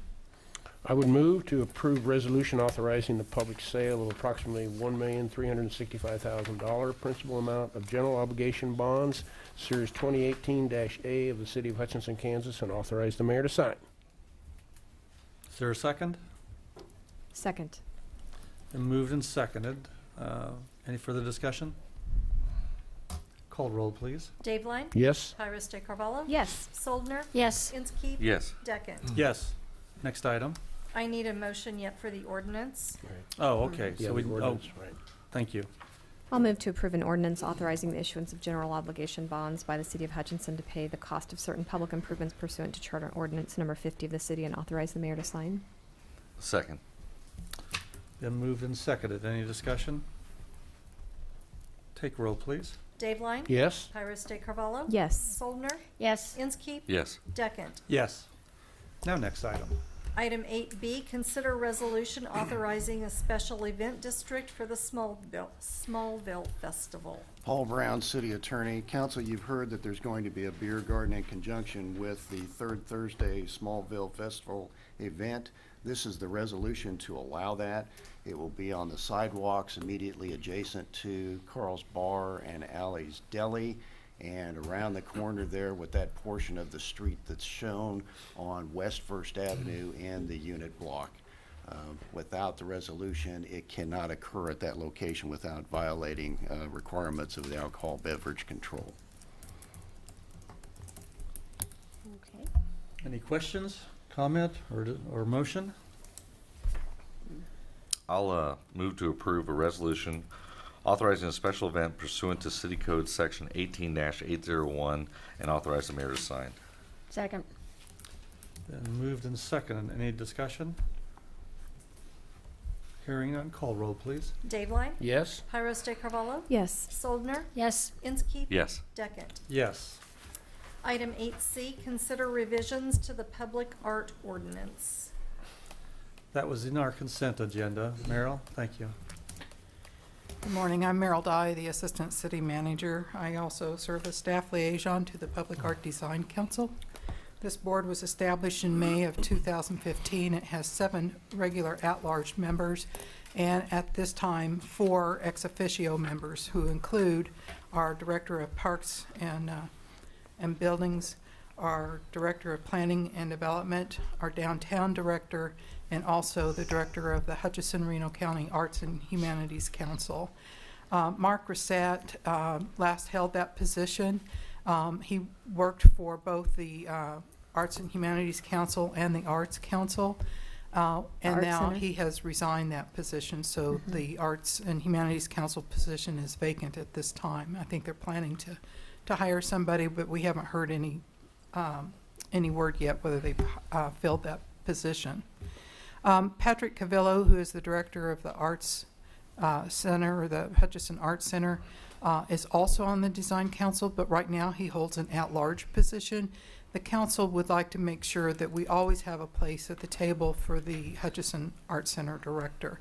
And so they are asking for another ex officio position and to leave the at-large position intact as well. So that's what this ordinance change would affect. No other section of the ordinance would be affected.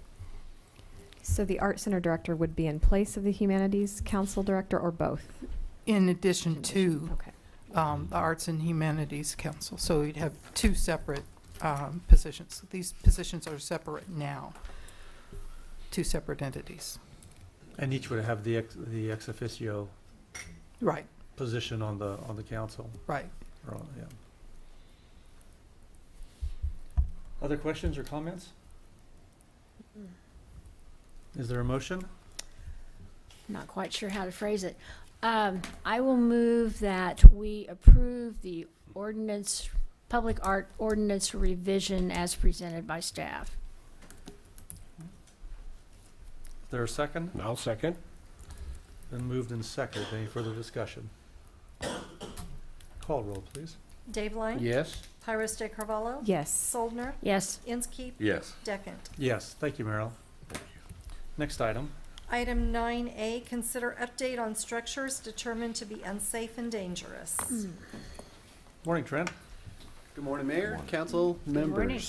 I bring to you our update. So last we met, specific properties were given 3 months to make improvements. Then we're going to come back and see how those improvements went.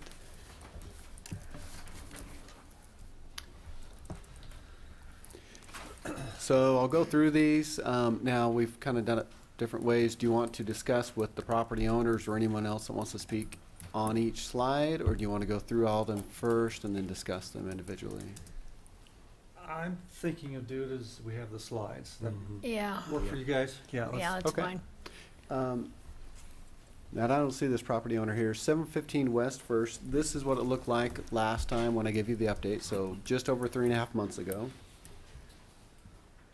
And this is what it looked like on Friday. To give you a status on his building permit, he has checked out the foundation. He has done foundation work. The electrical roughing has been inspected. I think he is in the process of sheetrocking the inside of the home. And then he has half the roof done as of Friday. He has replaced, and I didn't get it in the photo, you can barely see the corner of the front porch. That rim board is new. Half of the porch, he's replaced it. That new door on the back, and then I'll show you what this is before on the rear. And this would have looked like Friday, so all that overgrowth is all gone. He still has it boarded up, and I know he had problems with people breaking in, and I imagine that's probably why those boards maybe are still left. He probably needs to replace those windows, maybe waiting until he gets ready to move in, I'm not sure. But that is the extent of his property, and like I say, his name is Felix. He's not in the crowd today, but he's been very good at communicating. He's had my inspectors over there to look at the framing, electrical, or any issues he's had or any questions. I'd recommend so the response from some of the property owners are one of two. One is they've requested to be removed from the list, some of them that have done some work. And then some, I think, would just be happy with an extension of time. On his, I'd be for either one. If you're giving extensions today, if that's your decision, then definitely this is the one I'd recommend for an extension. And I think by the next time we come, this project or this house should be done. And which property is this again? This is 715 West First. West First. Do you have a period of time in mind for extension? It goes back, if we're going to group them together like we did last time, then I would say based on how some of the other ones are going to go, they probably at least need 3 months. I don't think he'll need 3 months, but if we're not going to give different motions, then if you give him 3 months, he'd be safe. Okay. And I don't recall, what dates did we set originally during the hearing? Was it this date that we would review it again and either extend or not? Correct. Okay. Yeah, but because of time, they actually got over the 3 months was the date. How the date fell. About 3.5 months is what they had. So. Well, he's obviously been productive. Mm-hmm. Right. So. And there isn't anyone here for that property, correct? No. Okay. Now, did you continue on, right? Through them? I think so. Well, Okay. I mean, yes. Go ahead. So this was the last update. So February 19th is when I took this photo. The balcony was, taken down. The debris is left right there. This is what it looked like on Friday. So some of the debris has been picked up. I think some of it is maybe on that front porch or patio. And to my knowledge, that's the extent of what's happened. The property owner is here today to discuss it. The house was actually opened up. The front door is wide open. We had to go back and board that up to make it safe and secure again. Yesterday or?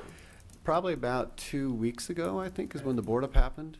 So, like I say, nothing else has happened on that one. I'd like to talk. Sure, just a minute, please. Any questions of Trent? Mm-mm. At this point? Okay. Yes, sir.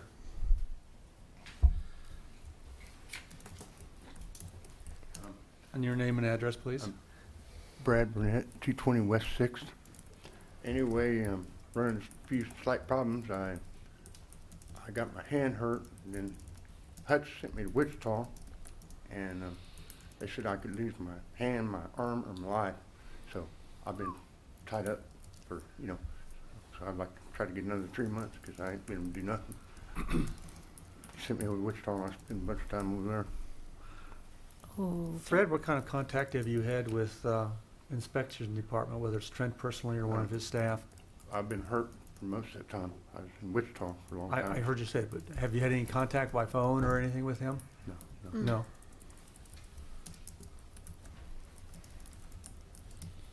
I wasn't real worried about, I was worried about him getting out of the hospital alive. So are you living in this? Is this your residence? No, man. Oh, okay. Yeah, it's my residence. But it's not the home that you're living in? I was taking care of my grandma. Oh, okay. But there's nobody living actually in the structure at this point in time. Okay, Not all right, from- got it. What are your, if you were to be given 3 months, what are your plans for improvement? Well, I need to get, I talked to a couple contractor guys to work on it. I need to just get my electric going so I can do some work. If I had to get a little help. I was pretty well out of it, you know. I got sent to the hospital and all that for a while. When did that happen? That happened in February. February? And you say you're all healed and good to go now, or are you Well, still recovering? I'm still kind of recovering a little bit. What would it take to bring it up to acceptable standards then, Trent? A whole lot. There's quite a bit. The roof has been opened up upstairs for some time, so we've got some water damage, roof damage, ceiling damage. And that's ongoing? Yeah, it's still open up. It's still open. There's been windows that have broken out on the east side. One window, which is by that chimney, is still missing. It's not there. We didn't board it up because it's on the second floor, so we're just trying to keep people out of it. Whoever was in there before kind of trashed the place. You know, I guess there's possibly some good bones to it, but it is going to take him a lot of effort. I believe a lot of money. Once you start getting into the nuts and bolts of the building, you're going to find more costs associated with it. So I expect a lot. I know other people that have looked at it in the past also put a high dollar on it, and that's why they kind of stopped in the tracks of trying to pursue renovating it. Fred, I'm not sure what our decision will be, but I do want to make this comment before the time passes for it. In other dealings that I have with folks, when there's a problem, my expectation is they at least contact me so that I'm not having to be the one run after them or figure out what's happening. Right. And assuming that maybe we'll allow some more time, I would expect that if there's any kind of problem, you're on the phone. You didn't tell me you were too ill not to make a phone call. And that would, for me at least, I'm not sure how far it would go with Trent, but for me at least, it would go some distance to indicate that you're not just totally disengaging. And to wait until Trent comes out to take some pictures or whatever, 3.5 months later, is unacceptable, in my opinion. As I recall, you had kind of a written plan somewhat in place. I would encourage you to get with Trent, get that updated and finalized so that he can see some progress along on this, because right now I think we're kind of in limbo. I wasn't even kind of, I was in bad shape. Yeah, but I can appreciate being ill, People but be around to have them do the work for people. yeah, but get with Trent to get your plan current. Honestly, the council tries to go out of our way to give property owners the benefit of the doubt. And so we're willing to generally work with people, and Trent goes out of his way to work with people. But I'll be real honest, if this comes back in 3 months and it's not almost completely wrapped up, I'm not going to be probably willing to give another extension, especially if it's in a position like it is now where people can get into it, ransack it, do, illegal activities in there. It's really a safety issue at this point. If it were occupied, I would feel differently. Obviously, we're not putting anybody out of a home if we determine this needs to be taken down, but I just want you to think about that in the next few months. And if you feel like you're not in a position to get it up to where it needs to be, you may not want to start the investment, because in 3 months, if it's not done, it's probably not going to receive another extension. I put new cameras in once and plumbing and, this and that, so, yeah. Okay. I wouldn't even hardly talk to nobody when I'm laying in the hospital. Yeah. Or, I sure hope you heard what she said. trend indicates this needs a lot of work. I'm not sure if a set of contractors could complete the work in 3 months. I don't know. Now, if I saw real significant progress, I might be a little more willing to give another extension, but there's got to be, for me at least, a very significant amount of work, and I know things happen. But there are hazards with that building continuing to stand, with it being open or people breaking into it or whatever. And of course, if the roof is open yet, it's just continuing to deteriorate. So at some point, we're going to have to give up, even if you're having some personal difficulties that prohibit you from doing it. And so please hear that as well. Yeah, I'd like to try to get another 3 months, see how far I can get. Okay. You would really like to do this? You really would? Because we don't want to be the council that lets Yeah, you we put don't a wanna be lot the of money council. into it and Yeah, then right, so. doesn't give another extension. Or would you be relieved by letting it go at this point? Well, I'd rather try to get some stuff fixed on it.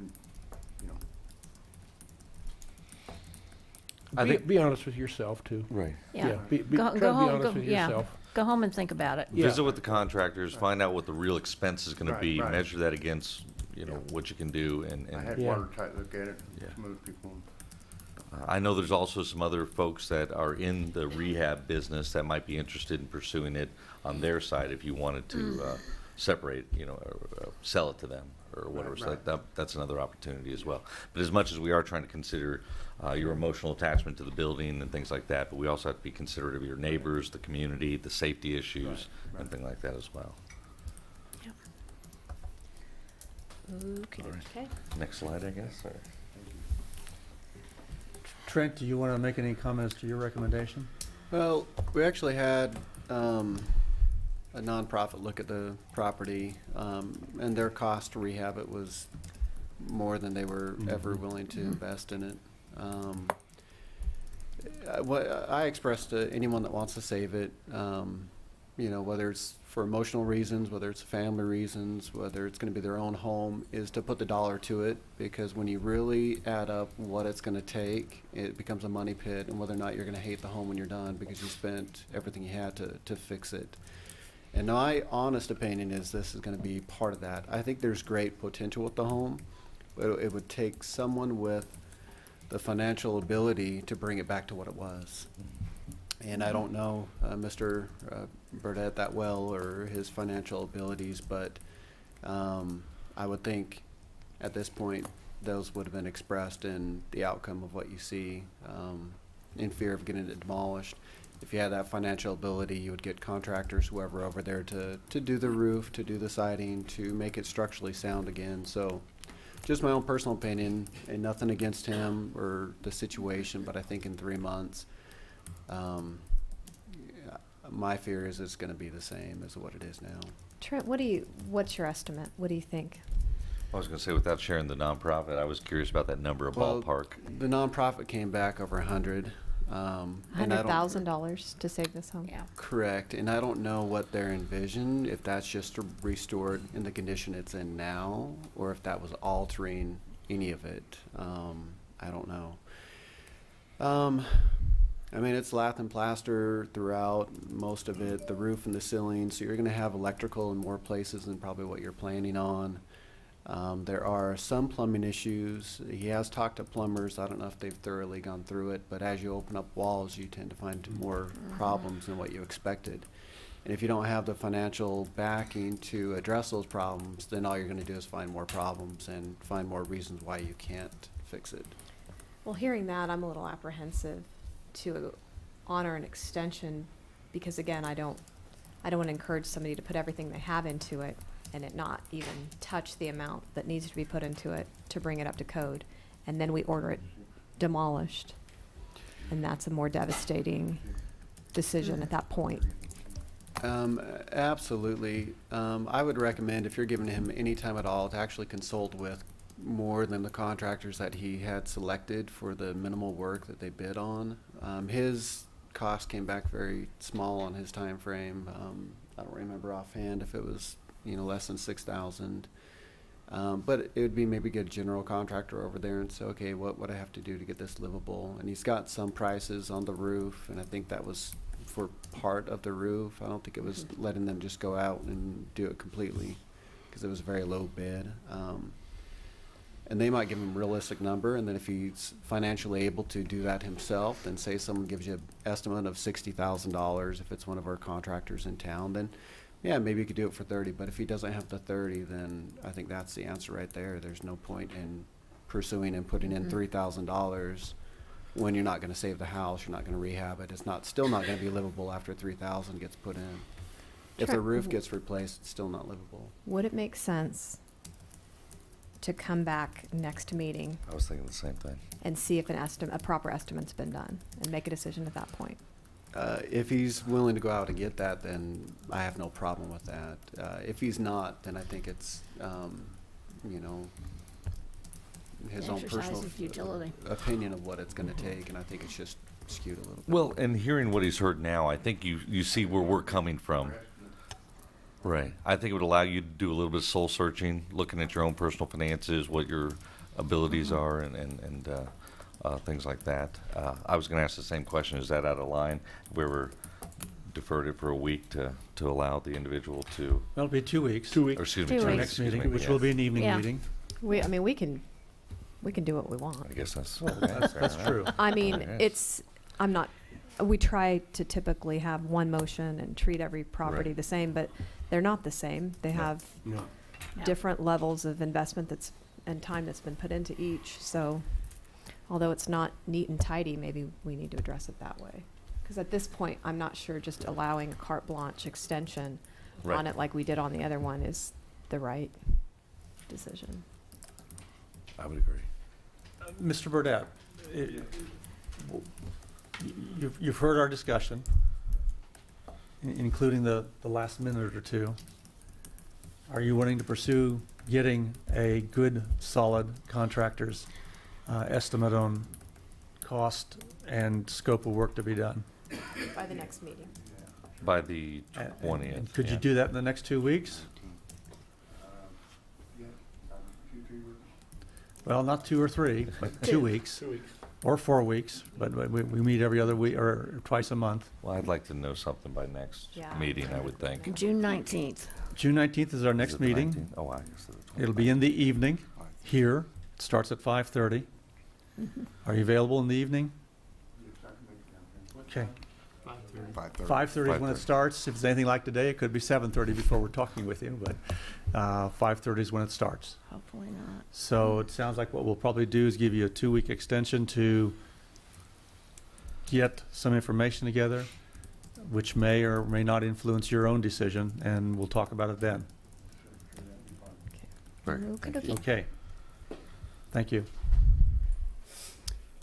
Okay. Yes. Moving on, 324 West 6th. This is what it looked like on the last update, and this is from the front of the home. And today, or on Friday, it looked the same. This is the back, and this is where I saw some change. And this photo was, as you can see, taken last year, but it had not changed throughout our updates. And this is what it looked like on Friday. So, and the owner is in the audience.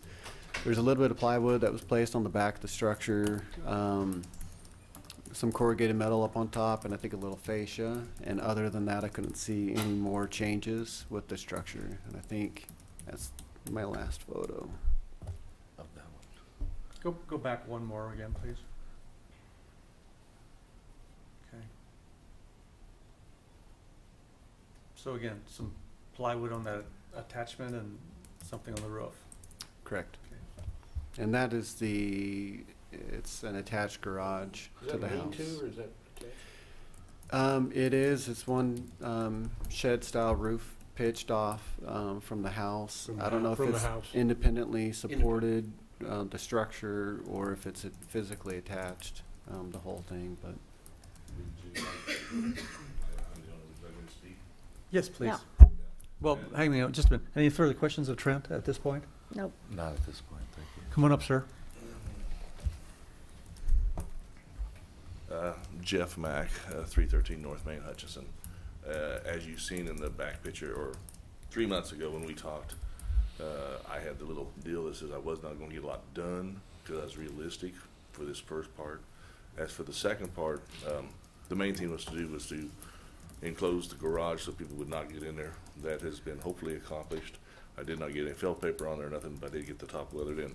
But since we talked the last part, like I said, it was going to take a while because these last 2 months I've been tied up with air conditioning, and also one of Trent's employees has also got me on another place that I'm working on too, to keep it out of trouble. Part of the houses that I got in the deal, which we learned from them.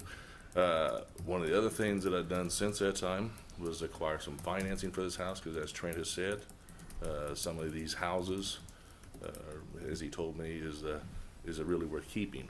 Well, if I can get some financing and convince somebody else that it's worth keeping, okay, so I can work on it. So that's one of the things that is ready to go, is some financing for the windows and stuff to work around there. But in my original sheet, like I said, I was just going to work on the back part. It wasn't going to be realistic about it, and that is encased, or where they can't get in there now. And then the September, I think we had on that sheet, up until September, I would try to work on the rest of the outside, enclose it and stuff on the rest of the house to get the windows and stuff in there. And it was all just on the outside. The inside needs a lot more work, as Trent has told you last time, and I'm telling you now, it does need a lot of work on the inside. But the main thing was just to outside with presentable. And in the picture, there's a violation there of the yard, which John has already, Trent's buddy, which I've already told John that would be taken care of here very shortly, along with another property, which is the other one that John has got me on. So, but so like I said, I didn't do a lot of work on it as I was expecting, and I still don't expect to do a lot of work for the next week or two. I've got to work on this other property for John, Trent's employee, and then I'm back on this here. So it's a process, it takes some time, and that's still not the main issue that Trent got me on. Was the foundation for this garage. It was the lean-to. I've got to fix that foundation, which that is on the last of my list once I get the outside done. So even if I get a 3-month extension, I'll be here in 3 months again, because I don't think Trent will let me have the house unless I do fix that foundation, which, like I said, but my main thing is just to keep the outside presentable and secured. Is all I'm trying to do at this time. I think that's got everything. Thank you, Trent. So what is the work that needs to be done minimally, at least, Trent, to, I think, as far as you're concerned? As he mentioned, on his time frame, and I should have, in retrospect, provided those timelines again too. He was very upfront on his, that this time he would have very minimal done, so that is true. As far as moving forward, if you approve for the exterior, you can see in the photo here, and I don't know, maybe the last one is a little bit more up close. So there's a lot of siding work. So there's the windows, the door trim, the siding, the roof of the house. There's a tarp over the top. It's open up in other places. So to get the home presentable, to me on the garage, I don't know. That was the last of my worries, whether or not even got demolished, or if he's willing to put forth the effort to save it, then that's fine. But I would expect in the next, if you give him a 3-month extension, that that house should be presentable, siding, windows, doors, roofing on that. We're pretty dang close to where it's a big change. This, and again, going back to his timeline, he was up front with what his expectations were going to be in the next 3 months, so I can't fault him for that. But for me, seeing change, if I saw this much in 3 months, that's not a big change. And one thing he did mention, he has the financing. I just learned that, but he mentioned in the first meeting that we had that he was going to seek that. So that could be, something that propels the project, quicker. I'm not sure, but not to pry, Jeff, but the financing, is it through a traditional lender, or is it Traditional lender. Okay, not through a private party or anything like that? Okay, thank you. And it's just enough to cover some of the windows and stuff too. Windows and such. And part of this other house. Okay. Given to you, Jeff, given Trent's comments, what do you anticipate accomplishing over the next 3 months were the extension to be granted? Could you come back up, please? Yes. hopefully over the next 3 months, I would hopefully have it more presentable on the outside. Felt paper trim, siding, some more stuff on the outside. Well, I heard Jeff talk about, or, excuse me, Trent talk about siding, windows, trim around doors and windows necessary. And the roof part, and the roof, I wasn't yeah. even gonna, I've got a blue tarp up there. I'm afraid the roof part is one of my last things that I was gonna look at. Other than once stuff gets done inside, the roof would have to be fixed, but I'm just where on the outside it is weathered in with the tarp unless it's blown off up there. And I shall check that, but last I knew it was up there. I'm also curious, does the lender realize that it's on the demo list? I've got several houses that it's just a small loan is all it is. Okay, and I'm not trying to pry, but I really want to get to the heart of the matter. Same thing we talked about earlier. Hate to see you put a capital investment in it, only to come back in 3 months. And that's why I'm here before you, because I've got the financing ready to go. I just haven't said, okay, because you could say no today. Right. I'm almost thinking maybe also the prioritization of some of the items, the work that you're looking at. Like you said, the roof is the last thing. I'm almost suggesting maybe it should be one of the first things. It should be one of the first things before the inside. Right. But it's the last thing that you don't see it from the front of the street. Somebody's not going to crawl up there and go through the roof or anything like that, as what the old garage was. The old garage, it was going through the roof, getting in and stuff. Right. But I wonder if with an open to the elements, if that could impact your siding issues, your window issues as you install those. I hate to see those go to pot just because we haven't fully enclosed the home.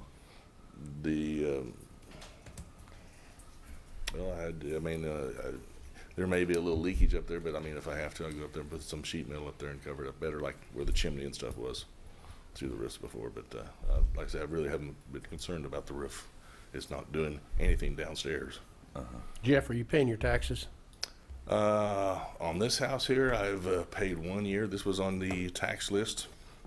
This house was on the tax list. I paid 1 year to bring it out of the taxes to try to save it.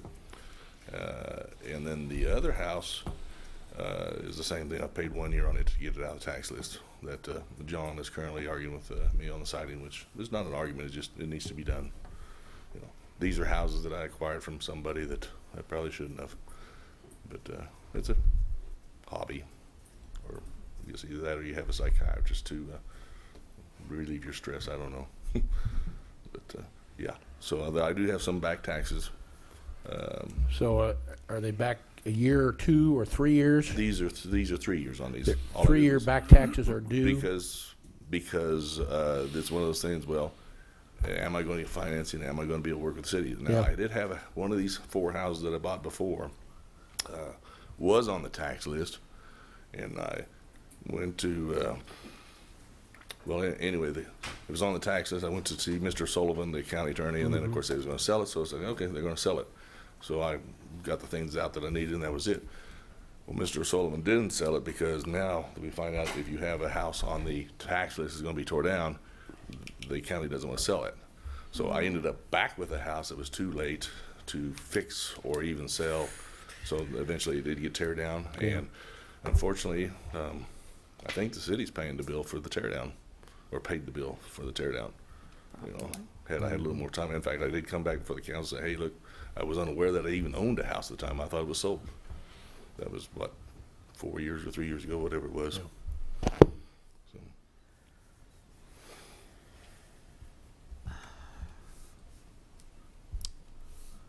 Any other questions of Mr. Mack? You want to save it? Oh, it's next to Dillon's. It's got the potential. Yeah, you said that before. And the one thing that the only thing that has really fazed me is Trent saying, "Well, are you really sure it's financially possible?" So, yeah. And there's a little financing there, but it's savable. Worst case scenario, we'll get a 3-month extension if nothing's been done again. Right before you again. And then it will probably be gone. Yeah, then it'll probably be gone. If in 3 months. I know, and I know a lot of this. What I was hoping to do is get some siding on there, and some paint, and it'd be, this. Oh, there's progress, and all it is a little siding and paint, a couple of weekends. Yeah.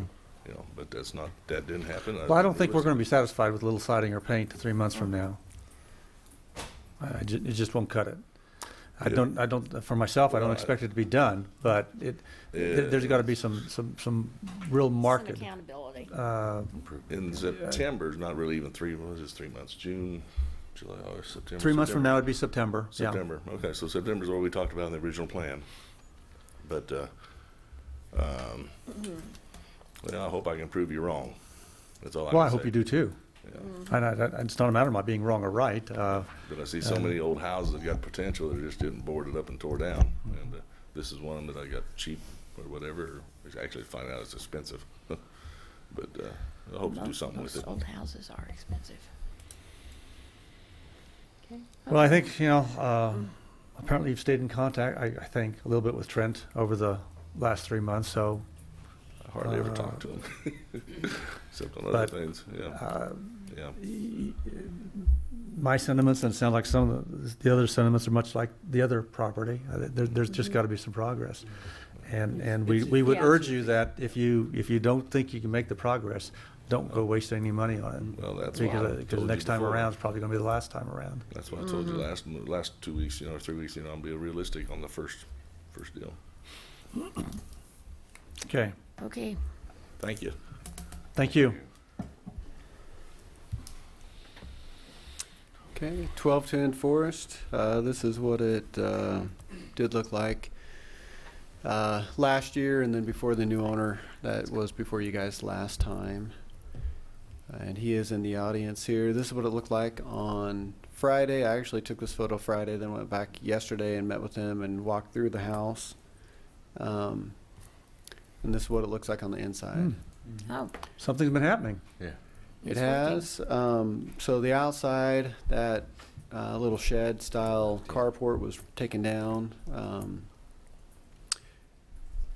It finally, we had some complaints on it, and you might hear something about that, but he did get the yard, a lot of it cleaned up, and that was one of our biggest issues that we had during his process, is what the yard looked like.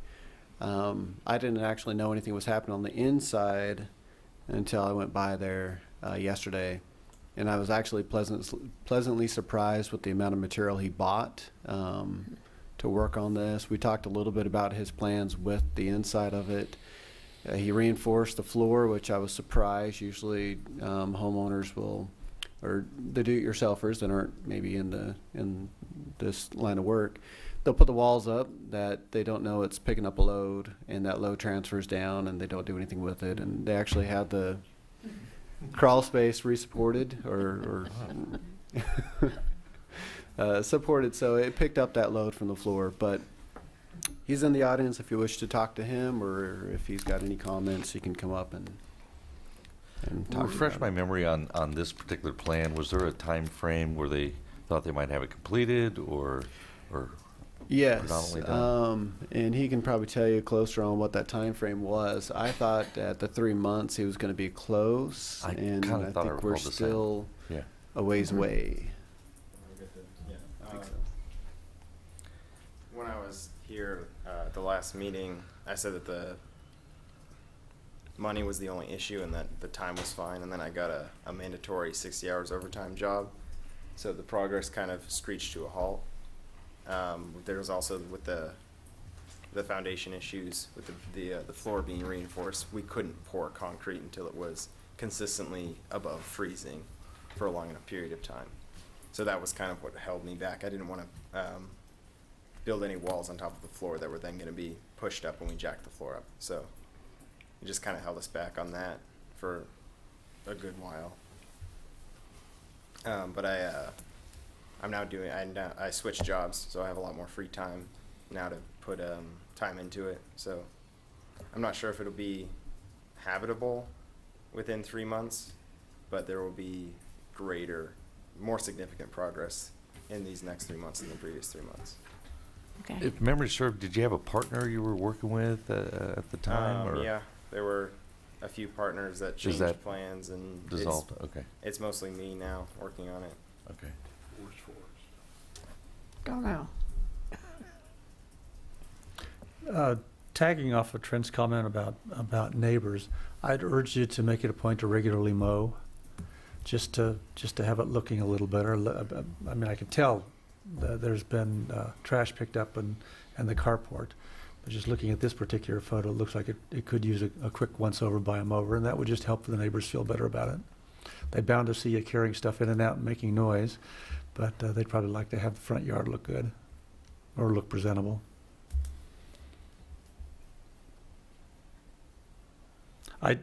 Obviously, you want to continue working on this. Very much so, yeah. Yeah. Trent, what does he need to do as far as you're concerned to be at a point where we'd step away from it? So if he's given his 3 months, he's got some yard issues, and we visited yesterday about getting some of those taken before even working on this, and that's also to be a good neighbor. He's got a shed that is now empty. Last time there were a couple of heavy lawnmowers in there that one person couldn't lift out, and they've got those hauled off, so he can demolish that. He's got some miscellaneous items that he plans on reusing, but to us or anyone driving by, it just looks like more of piles of stuff. And so he needs to figure out a good place for that until he can pull them in and start reusing them. He does have one garage he's going to save, but it does need a new roof put on, structural roof. So for me, the first thing he needs to do is the yard. And then the second, he's got a lot of framing started. He's got a lot more to do for what his plans are.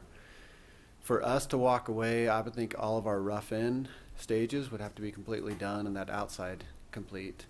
So that way it looks presentable to the neighborhood, and then the inside is all but the sheetrock insulation, paint, trim, doors, etc. And I think we can live with that and work through the permit on the rest of it. But you're really looking for that exterior to be cleaned up, taken care of, be a good element in that neighborhood then, from at least the exterior. For sure. With all these homes, part of the reason why they ended up on the list to begin with or were on my radar is because of complaints. And neighbors can't see what's going on the inside and may not even appreciate it because they're not living on the inside. They're living outside. They're walking the sidewalks, the streets, etc. So I think the outside is the most important to get it presentable, and then go from there to the inside. And that would save calls coming to me about when is it going to be demolished, what are you doing. If the outside looks in great shape, then I think I can answer safely to the neighborhood that we're doing our part. So yeah, a note on the outside, the only problem with fixing up the exterior is that all the windows need to be reframed, and I was probably going to resize and replace all of the windows, and I would want to do that at the same time as replacing all of that asbestos siding. So it's just it's a very large amount of work to be done all at once.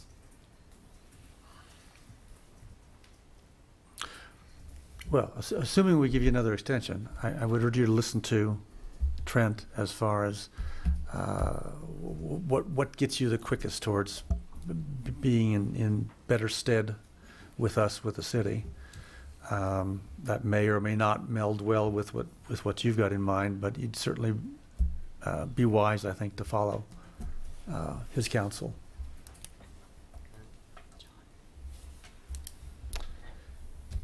Questions of this gentleman? Nope. Okay. There's a gentleman oh. that wants to comment. Just a minute, please. Okay. Sir, you want to address this property? Yes, my name is Carl Becker. Are you capable to come up to the podium, sir? Yes, sir. I can get up there. Thanks, sir. I just saw him raise his hand, Mayor. Thank you. Yeah.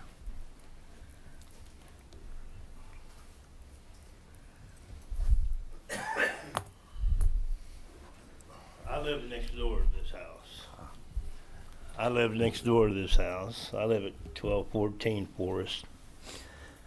And this house has been an eyesore in the neighborhood for years.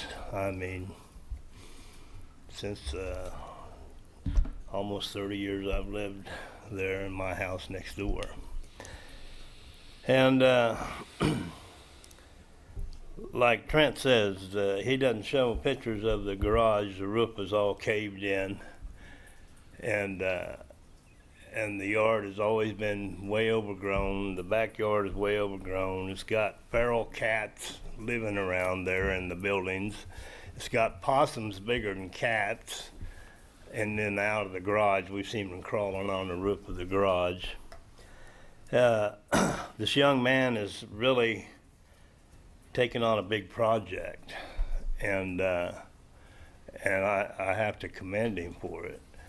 But there was a month and a half that went by. He knew the amount of work he had to do, that nobody even showed up to do anything there. And I've loaned him some electrical power a couple of times. He don't have no electrical power. He's got battery operated tools and a hammer and nails to do his work, and he's done pretty damn good. But the amount of work and the cost is going to kill him. And to this day, I can smell dead animals in my backyard when I go to get things out of my shed. That's in line with his shed and garage. And I don't know where the animals are at, but the stink you can smell. And the yard definitely needs to be cleaned up. The picture of the front of the house doesn't show how uneven the sidewalk is, and that's because of that huge cottonwood tree that's growing in the front yard that I've gone to Hutchinson Forestry Commission, and they've come there and trimmed the tree, because I've sat on my front porch and seen huge limbs fall right in the middle of the street out of that tree, and it really would have hurt somebody driving through there in a car. And but they came out and trimmed the dead stuff out of the tree, and I commend them for that, because I've gone there a couple of times, complained about it. Trent knows I've come up here and complained about this house several times because of all the trash they had in the backyard, and in the front, when they tore the carport down, they just piled all the trash up by the corner of the house, and the wind blew the roofing materials all through the neighborhood. I was picking it out of my yard, and the house next door on the south side of them is where my mother-in-law lives, and she had debris blowing in her yard also. But I ended up loading that pile of trash up and hauling it to the dump myself. It was a huge pickup load, because I traded that labor for some lumber he had in the backyard. And so, because I wanted that pile of trash gone, and I also wanted the lumber he had in the backyard. That it was the old lumber I used for decorative in my backyard around my garden. And so that worked out pretty good. We got rid of that trash, and he had a group of young men come over just a couple of days ago, 3 days ago, to help load that dumpster with all that trash in it. And those guys worked pretty hard to get all that done. But it took a last-minute effort on everything to get motivated on this house. You know, it was either do or die. And I don't know. He had a chimney coming up through the roof, and he took it down, and he's got a window up in the hole of the roof. I don't know if it's going to leak or not, but if it does, all of his work inside is going to be for naught. And I do believe we got some bad weather coming up Thursday, and I hope he gets it sealed off so he doesn't have water damage in there. But I would like, you know, it's going to take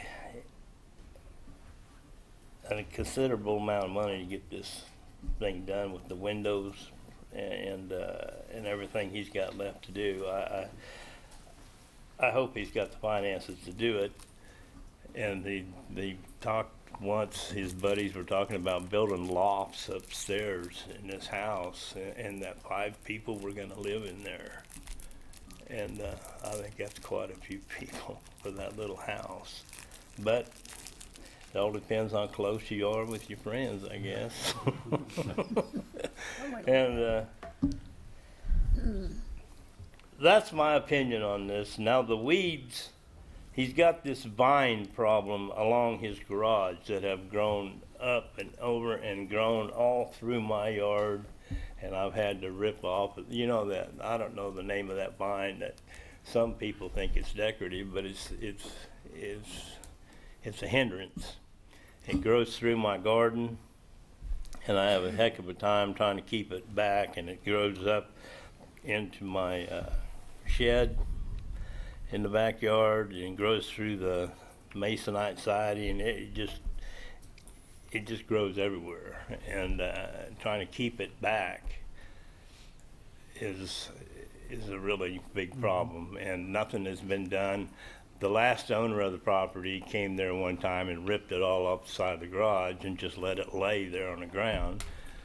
Well, I helped drag it up to his driveway, and then he took and put it in the dumpster, and but it's still growing all through the yard there, and it needs to be addressed, and I'm really tired of that vine, and the yard not being taken care of, and the animals problem. That's a big thing with the animal problems. I've set traps, live traps, and caught big possums, and I've taken them out to the country and released them, and because I just can't kill them, and so anyway, that's my main concern about it. Did you have anything, honey? Other than the vine is that big around. Yeah. Some of the vine roots are huge, and they're almost like tree trunk size. And then the backyard is it's in the backyard behind his garage and stuff. It's. But they just mowed all the previous owners. They just mowed like a patch of the backyard just to get a vehicle in. So we have overgrowth in our yard from all of this. Well, I think you've given us a pretty good picture. I appreciate that. I don't understand why he don't have the electric company give him a drop line so he has some power there to work with, you know. You know, he doesn't have to have it for the whole house. It's just an outlet for him to do his work on. Sure. To do his work with, you know. He's struggled with it because his buddies don't show up, and it's just like he says, it's him by himself, and he's got a full-time job. So I'm sympathetic with him, but I still have complaints about it. Understood. Understood. We see. You know? Thank you. Thank you for your comments. Appreciate it. Thank you. And once again, that illustrates, you know, that it's not just affecting yourself. It is a neighborhood situation, and you can hear how it impacts your neighbors directly and indirectly as well. And Trent, I don't particularly look forward to discussing these projects on a more frequent basis, but does it make sense to look at shorter timelines? Like 1 month, and see if there's any progress made? I mean, just what are your thoughts? Yes, we can. I think as you've seen so far, and you'll see better improvement as we go through a couple of them, but the majority of them didn't make huge impacts that are significant. So imagine in 1 month I would come back with nothing, which is fine. I think if you shorten the timeline, you'd have to really set some goals, some strict goals, benchmarks, if you will, that can be hit, that are measurable again. I think you're make it or break it. If you if you stood tall and said, okay, you know, here you got a month to make a big dent into this project, and here's the items Trent has set forth for you guys to work on. You know, that's going to impact them maybe in an adverse way, but you would probably get more accomplished because it is And Well, I guess I we- just don't want to come back in 3 months and see more of the same and then feel even worse about demoing a property that has seen any investment put into it. Like if we give them a month, we'd know where they stood. All right, do you Yeah. want to save it or not? Yeah, for sure. I would think so. It's the harder route to go because you're trying to be sympathetic with them. But on my end, if I would visit with each one of them, and after a month's time, we know if it's going to be a make it or break it.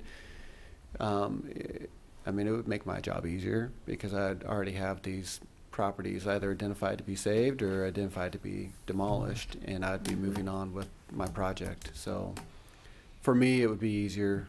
For you guys, I'm not sure how you want to handle that. And I think for them, you know, it's about, someone mentioned priorities. You know, life is busy, family's busy, work is busy, everything is busy. And it's how we prioritize our time of where we're going to make that most impact. And if it's not on saving a home, then maybe it's not to save the home. Maybe you put your money, your effort, and your time to, you know, something else. And maybe a month would push people that way, I'm not sure. I can speak to some of Carl's concerns. There was an animal nest in the garage that you can see kind of behind that red dumpster. That has been removed, and I can get that garage sealed up sooner than I was planning on if that's a major concern. And there will be regular groundskeeping, probably not until this coming weekend, but then from like every other weekend or every weekend from now on, it will be mowed and kept up as far as plants and the vine. I'm sympathetic about that as well, that we can reach some conclusion on that and get that taken care of. Yeah, because it's killing our lilac bushes and things like that that we've invested money in our yard. So, Find a good chemical killer. well, it's about $40, and there's you have to spray 2 different times, but it doesn't do us any good to spray what's on our side because the Right, it just root keeps is coming. on his side, Yeah. and we're not supposed to do that. So. Well, again, I think you've heard the conversation, and again, it's the impact upon the neighbors that most concerns them. It doesn't look like the house has the entry points that some of the others have, but certainly feral animals would bother me big time as a neighbor as well. And so, assuming we give you some opportunity, again, Trent can give you some good counsel on what you ought to be addressing first and second and third, et cetera. And that may mean the inside of the house, excuse me, the inside of the house waits quite a while, even though that's where you'd probably like to make the most impact. Now, at the same time, neighborhoods develop or lived with this for quite some time, and I don't expect an overnight change, but I think there needs to be some good positive demonstrative change for them to be feeling much better about things. Okay? All right. All right. Okay. Is there another? I think we've got at least one more. One more? Oh, we have 2 more. 2 more? 2 more. All right, 753 East F is in the group today. So I did take a new exterior photo. He has, and he can speak to what he's done. I walked through that Friday, I think it was, with him.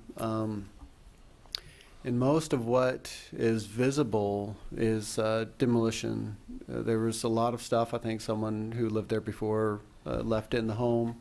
They've hauled off dumpsters of things. They've removed lath and plaster. And You're saying that's what's been done since? that's what's been done. So as far as photos to show new, nothing new other than some jacks have been put in to get things level again, to start back with new material.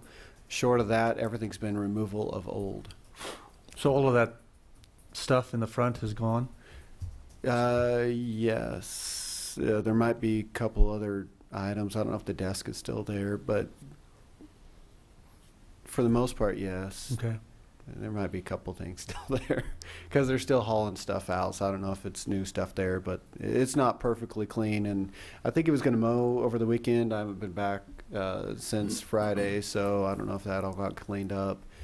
And then early on, after the last update, this was the property that had the couple lean-to sheds on the back attached to another structure that he got demolished and hauled off. Like I say, he can speak more to it. But as far as new, I didn't want. I told him this to. I didn't want to take any photos because it didn't prove anything of anything new of changing. It just shows a lot that has been demolished on the interior. The exterior pretty much looks the same way. He's got some temporary roofing on that he can speak to. They were getting water inside, so they threw some corrugated plastic up to prevent the water from coming in. But What needs to be done to bring it up? this is a bunch. This is comparable to Mr. Mack's home. It's full everything, siding, roofing. Some of the windows need to be replaced, doors, framing. Some of the electrical is good. We've looked at it, and there's some that needs to be probably changed. Some have been changed in the past, but it's a huge project. I don't imagine in 3 months it's going to be anywhere close to done. I don't know. He's been working a lot of hours as well to I think Kroger. So I'm not sure. He might want to speak more of what his expectations are of himself to be able to get it done. And I would echo the same thing. You know, time and money is what it's all about. And if you have a job that's working you 60 hours a week or 70, and that's what you're going to do, and it's not going to be work on the house because you're going to provide where you're living at currently, and this might be his situation. So I don't know. We might have a little bit more discussion, you know, with Michael on this, but I asked before, I'll ask again. Do you recall on the initial plan that was submitted with this property, did he hit any of the benchmarks there? I mean, we talked about the demolition. Where do we think we'd be in 3 months? no. At this point, I think we're supposed to have the siding done, and the roof has changed because they want to elevate that second floor. And so I believe lifting up that roof was what they were changing their plans to do. But originally it would have been siding and I think roofing, and I don't know if windows were part of that. It was the siding and started on the framework on the windows and the roof. So if nothing has been done that was supposed to be done, yes. I mean, why would we believe that that would be done in 3 more months? Well, and that's why we're here. I think he expressed to me he's working a lot of hours too, and that's, you know, when you got to think about again how you're not going to tell your job you're not going to work that time because it's required of you. So he might be able to speak of what the future months hold, and if he has significant time. He had more of a realistic amount. I think his time frame with cost was $16,000 something before lifting up the roof. You know, doing it yourself, that's probably closer to true cost on it. So I think he was at least realistic with what he expected to do and how much it would cost. But if he's working all that time in 3 months, we might be back with the exact same situation as we are now. And I don't know, but he can. Do you mind helping us understand that, sir? What your plans are in the next 3 months? Well, when I started, it was just me and my son. Your name, sir? Michael Carter. It was just me and my son working on it when we first started. I now have 5 people helping me all together, so I can get a lot more accomplished. One of the biggest issues I had was there was a hole in the roof on the opposite side, and you can't see it there, but it was getting water in the house and causing water damage, and I had some problems with the second floor, and that's where I'm stuck at now. But I was going to reframe the wall inside, and that's what's keeping me from doing the roof or the siding, is that one wall. So I get the walls fixed up inside, and I'll be able to actually get in there and do the roof work and get the siding done. And do you expect to have that done in the next 3 months? I'm hoping to. I can't say whether I would be able to or not, but I would like to, and I'm going to try to. But the roof, like he said, I'm putting up a temporary roof because I've tried covering the roof like 3 different times, and none of it's been successful. The wind has ripped it off, or the weather's tore it up, and then the water still comes in. It's just caused more water damage. So I can't do anything with the roof until I restructure the wall inside. And that's why there's nothing done on the outside, is because like when I go to mess with the roof, it's going to mess with the siding, and it's just until the inside's done, it's kind of a slingshot. Knowing what you know now that you've torn out some things, it's kind of like anything. Until you tear off the wall, you don't know exactly what you got behind it. That was But part of knowing the what you know problem. now, does this maybe require a revisitation of your plans to see if it's still realistic? Again, same conversation we had before. We don't want to send you down a path. Cost-wise, I think I'm fine. It's the time frame. That's why my time frame's longer, is because, like I said, when I got in there, when I saw the extent of the water damage, it actually is what's making it to where I'm not where I should be. But I plan to take care of the problem with the water damage, and I got to build from the ground up. I mean, not from the ground up, but I got to build from the bottom up, so that way I can actually repair the roof and get everything outside looking better, and that's where I'm sitting. And that's what I was just getting ready to do. But yeah, I've been doing a lot of demo work on it. It's we've had 2.5 large dumpsters that has went out of demo. I mean, it's not that we haven't been working on it. It's just been a lot of work. And like I said, starting off it was me and my son, and here recently I got a couple more people helping me. So there's 5 of us working on it now. Mr. Carter, more comments. Like, the cumulative effect of this morning is having its impact on me. And I'm becoming less tolerant, and that certainly is not fair to you being towards the end, but where I'm coming to is, for me, in my thinking right now, is probably to be fairly consistent among most of you folks. But my intolerance level 3 months from now is going to be real high. And so I'm not saying that just to you, but to everybody who's here still. You know, I don't know if you're foolhardy or if I should applaud you, and that comment would apply to other folks as well here. But if you truly wish to pursue this project, then you've got to make some progress. And you know, quite frankly, for me, in 3 months, I don't care if you've had to work 60 or 80-hour weeks at your job. That is important, and you need to do that. But if something, including illness, which unfortunately is unfortunate, we just can't keep going. And again, I'm not just talking to you, but you're kind of getting like I said, the cumulative effect. So I won't be too open to a tough times rendition of what's been happening 3 months from now, if in fact you've had tough times. I hope you don't. I'm hoping you can do what you want to do, but it's getting real close for me to enough is enough. And I would hate to see you, as well as the other people, putting money and labor into these structures, and we're saying we're throwing in the towel on you. So if you think you can make the commitment and do it, and find a way, even with what might be happening in your life as far as job and everything else, I'm open to giving you a shot, but I don't think I'll be so open in 3 months if there hasn't been just really significant progress made.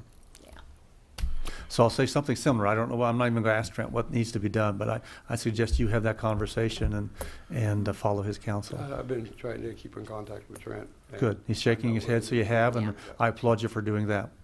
We appreciate that. So. Thank you. Thank you, sir.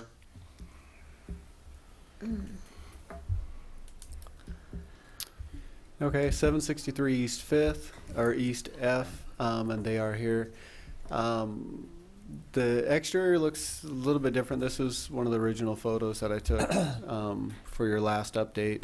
But the inside, kind of the same thing. They found things they weren't expecting. Their daughter's going to live there, so they've kind of gone a little bit above on their plans and removed all the interior finishes. They're rewiring the whole entire house. So before it was kind of what was needed, what they could visibly see was wrong.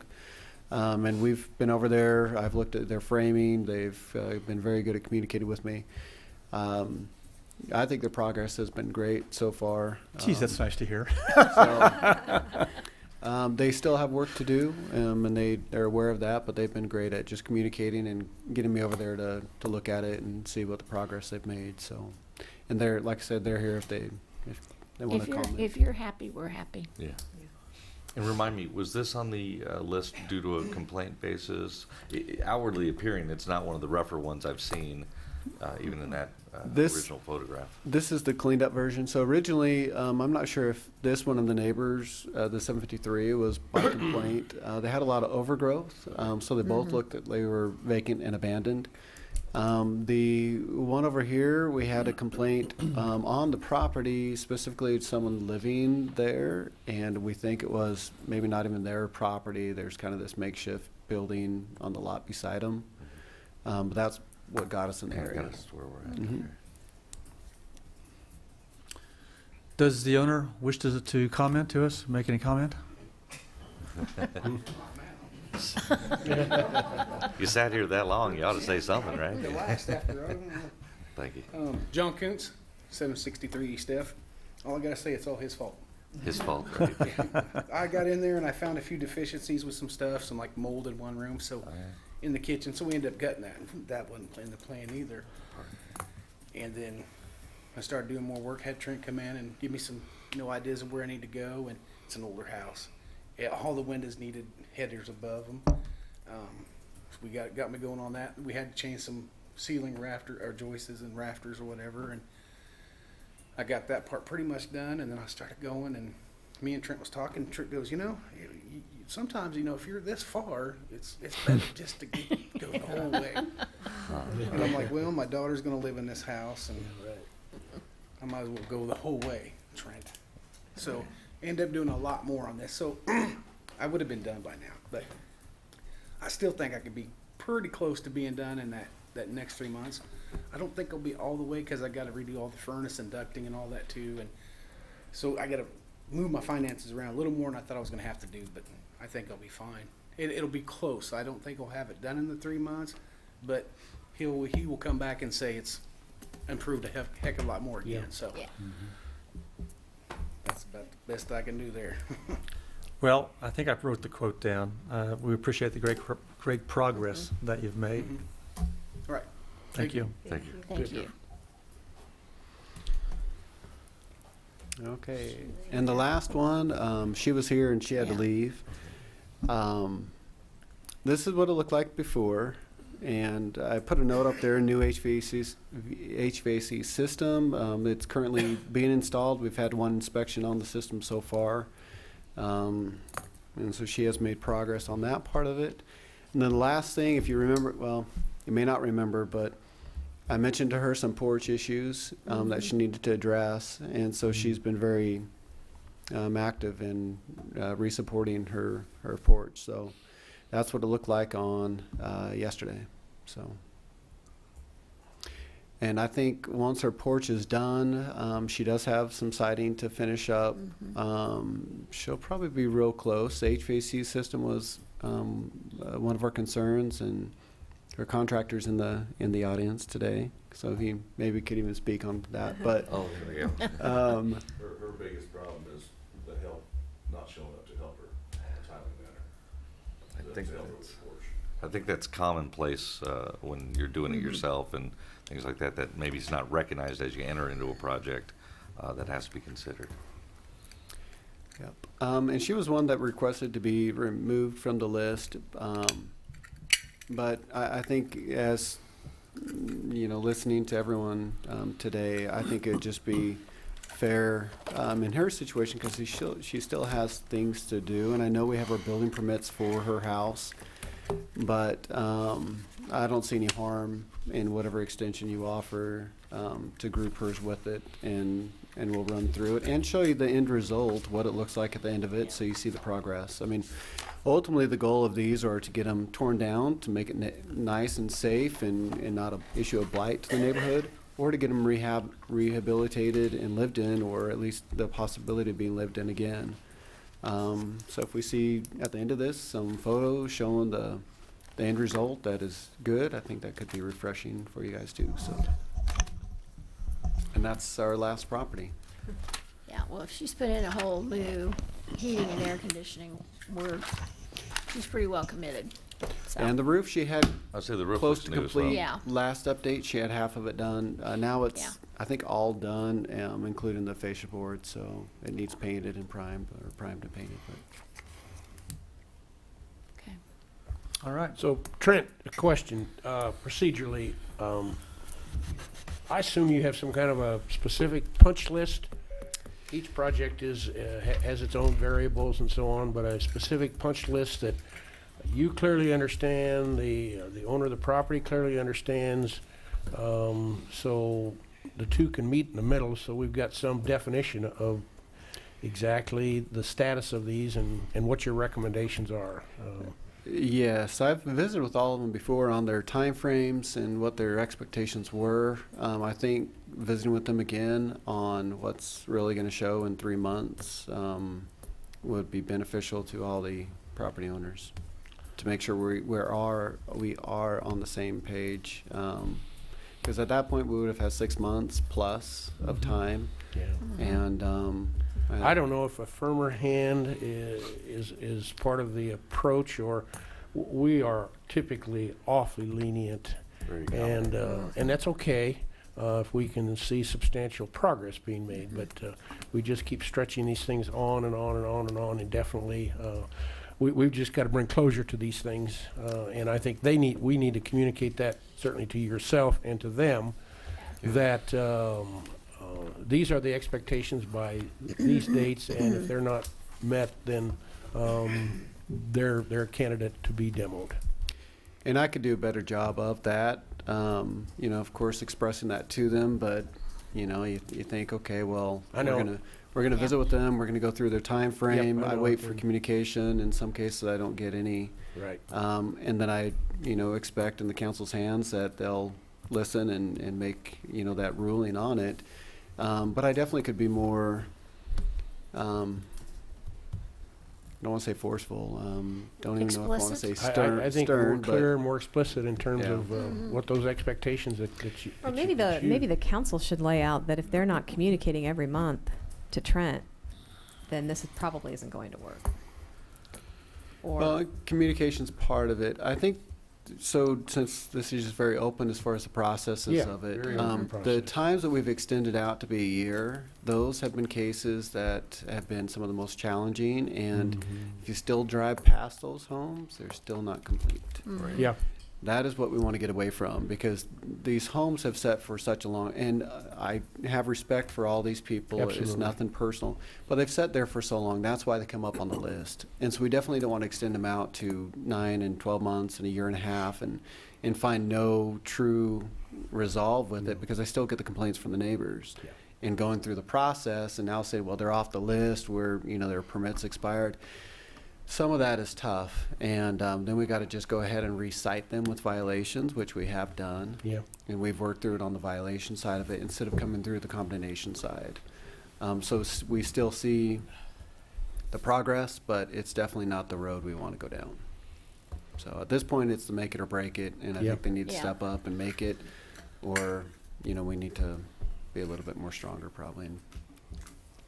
I think good points made. And maybe we need to sit down, and we don't need more study sessions, but I think maybe we need to sit down and with you develop some things, because it is frustrating. I mean, my goal is not to vote to demolish a house.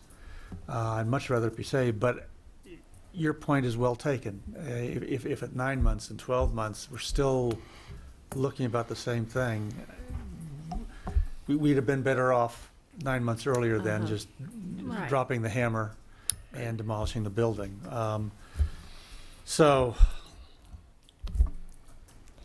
I don't know the answer, but maybe we do need to sit down and spend some time on that, so that it can be next go around. It could be clear, and here's what's going to be expected, I think next go around, so that we're not. This thing doesn't just continue to linger. Yep. Because we need to bring closure to it's these. Frustrating. Yeah, it is. Yeah. No. May I say something? Sure. If it's got to. You're talking about time limits here for houses and stuff. No, I think we've had enough discussion. We've talked about your property, and I think we're just having some council discussion. Well, everybody's property. I mean, 3 months to me is a reasonable time. You know, but like you say, you come back 6 months, and as you will be in 9 months. If I'm here in 9 months, I'm sure you'll be looking at a super revision. You know, you'll clear and we say, hey, glad you got us done. That's 6 months from now. But I mean, this is, you know, she was talking about do this every month. Makes Trent's job easier, but tore up Main Street, Jim Seitner came down there and told me, okay, you're gonna be done 4th of July between 3rd and 5th Street. The parade was only half the street because it was not done because they ran into problems and they stuff, you know, they had a few business owners was mad at it, but I wasn't because Mr. Seitner came in touch with us. Don't do it. But I'm saying, you know, 3 months is not a lot of time when you're building a house or working on a house. And to shorten it to that to a month or less than that is not going to be, you're just going to be talking more and more. Well, I think the point that we're making is that these homes have been there for years and years and years in their current state. Yeah. So it's not that we've given them only 3 months. They've had years to be brought up to code. To me, I'm on my 3 months. So you've only owned the home for 3 months? No, I've owned the home for a while. I had somebody else move in there, and, you know, land contract or whatever, but I'm only looking at, you know, I've got 3 months now, and you got another 3 months. 9 months, I better have some improvements. Is what I am saying, and, you know, even the tech building, the building down there in Washington 2nd, they ran into some problems. They're behind on schedule, I think, but they ran into some ground problems, so here is something coming up. But it's okay, you're right, you know, 3 months, you know, we're here talking 3 months, but if you're wanting to shorten that to a month or something, I think it's gonna be, you know, you don't know in a month, you have all rain. Nothing may be done on a house. I just think that's too short of time for building or working on a house. It should be 3 months, and you do it every 3 months. I've said my seat. Thank you. Any other questions of Trent? No. Trent, anything else? No, just a motion on what you plan to do. Right. And to remind you on the 220 220 West 6th was 2 weeks. 2 weeks. 2 weeks to get some bids. Okay. Fellow council members? Question or comments or any discussion? If not, a motion? I would be comfortable providing another 3-month extension with very clear direction that we need to see a 90% level of improvement, or these houses are coming down. With the exception of 220 220 West 6th, and he's going to come back on And the I would 19th. invite anybody who's listening or is in the audience, if they have a change of heart, to join us at the next meeting and let us know that, you know, keep it on the list, or it's going to be financially not feasible to do it. Join us at that next meeting. We can deal with that as well at that time. Yeah. Excuse me. What do you mean by 90% improvement? That's 90% improved. Well, I mean, it was supposed. 90%. Trent is going to have a list of things required to bring it up to code. I believe he's already communicated that to the different property owners. Those things need to be done. Those things were supposed to have been done today. So an extra 3 months, there shouldn't be any argument on whether those are done, I think. Well, 90% is what, I think what you're saying, you're talking 90% inside or what? 90% of the list that Trent has set out for, Build a house in 93 months. well, it'll be 6 months at that point. So Bill Jim Strong will build houses in 6 months. He built a house for my best friend for 5. Let me interrupt you, but- Jade. Folks, I'm at this point not offering opportunity for any further comment. We've offered or had the opportunity to comment about your properties. I really want to have the discussion among the council for us to get to a point where we're going to have a motion and move ahead. So, Jade, you I'm close to making a recommending an motion additional 3 or months, comment? but I don't know what the rest of the council feels like. Is 3 months too long? Is it too short? I'm okay with a 3-month extension. I'm okay with the 3 months. Everybody but the 220 that we talked Yeah. about earlier. Yeah. I guess what I'd like to see, and I'm kind of anal in my thinking, but each of these 7 properties there, if we were to have heard from Trent, his oral overview of the project, and we see an attached sheet saying 3 months prior to this, these are the things that were requested to be completed by this deadline, and either they are complete or they're incomplete with a recommendation, and we deal with these based on the progress that visually Trent can tell us has been done. So I need a little more structure in terms of, because there's so many darn variables in each of these properties. I call it a punch list for each property, and the degree of completion of that. If Trent has a sheet that can tell us the degree of progress or not, then we make a decision. Yeah. I'm comfortable with that. I'm comfortable with that. Same. Yeah, I kind of responded to the 90%. I don't know that I said a Yeah. percentage. It really has to do with an assessment made property by property, Okay. and Trent's the one who has to make that Yeah. assessment, because we certainly can't. so it sounds like we're willing to give 3 months on Yeah. across the board except for 220. Would somebody make Yeah. that motion, please? I would so move. Second. And that's with a strong admonition and advisement on our part to make sure that every one of you is talking with Trenton and or his staff so that you know what's being expected from the staff perspective. Perfect. Okay, any further discussion? Call roll, please. Yes. Yes. Yes. Yes. Yes, and do we need a separate motion on 220? Somebody advise me. Not really. Not No. really? No, we'll just put it on the next agenda. Okay, Yeah. good enough. Next item, I think, yes. We He's thought getting you were there. never going to come to the fore. Item 9B, consider benefit consulting services recommendation.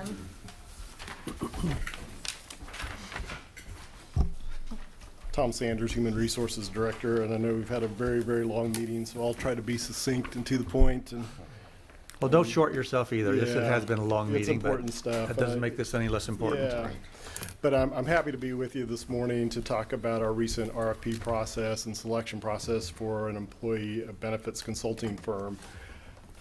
Since the city was self-insured or went to self-insurance many, many years ago, we've used a number of different benefit consultants. The most recent being IMA, which began our relationship with them, I believe, in 2013. We've not gone through a formal RFP process since that time, and since it's been a number of years, I think it's always just kind of good business practice to go through a competitive process, just to make sure we are getting the best possible service and value for our partners. And of course, it suffices to say that our benefit programs are just really critically important to the recruitment and retention of staff, and also a huge part of the city's budget. I think this year, I think we're on track to spend about $3.4 million just in health insurance alone. So it's a big item. Our expense, city expense? Our expense, yeah. I think total city, I think it's more around 4.2.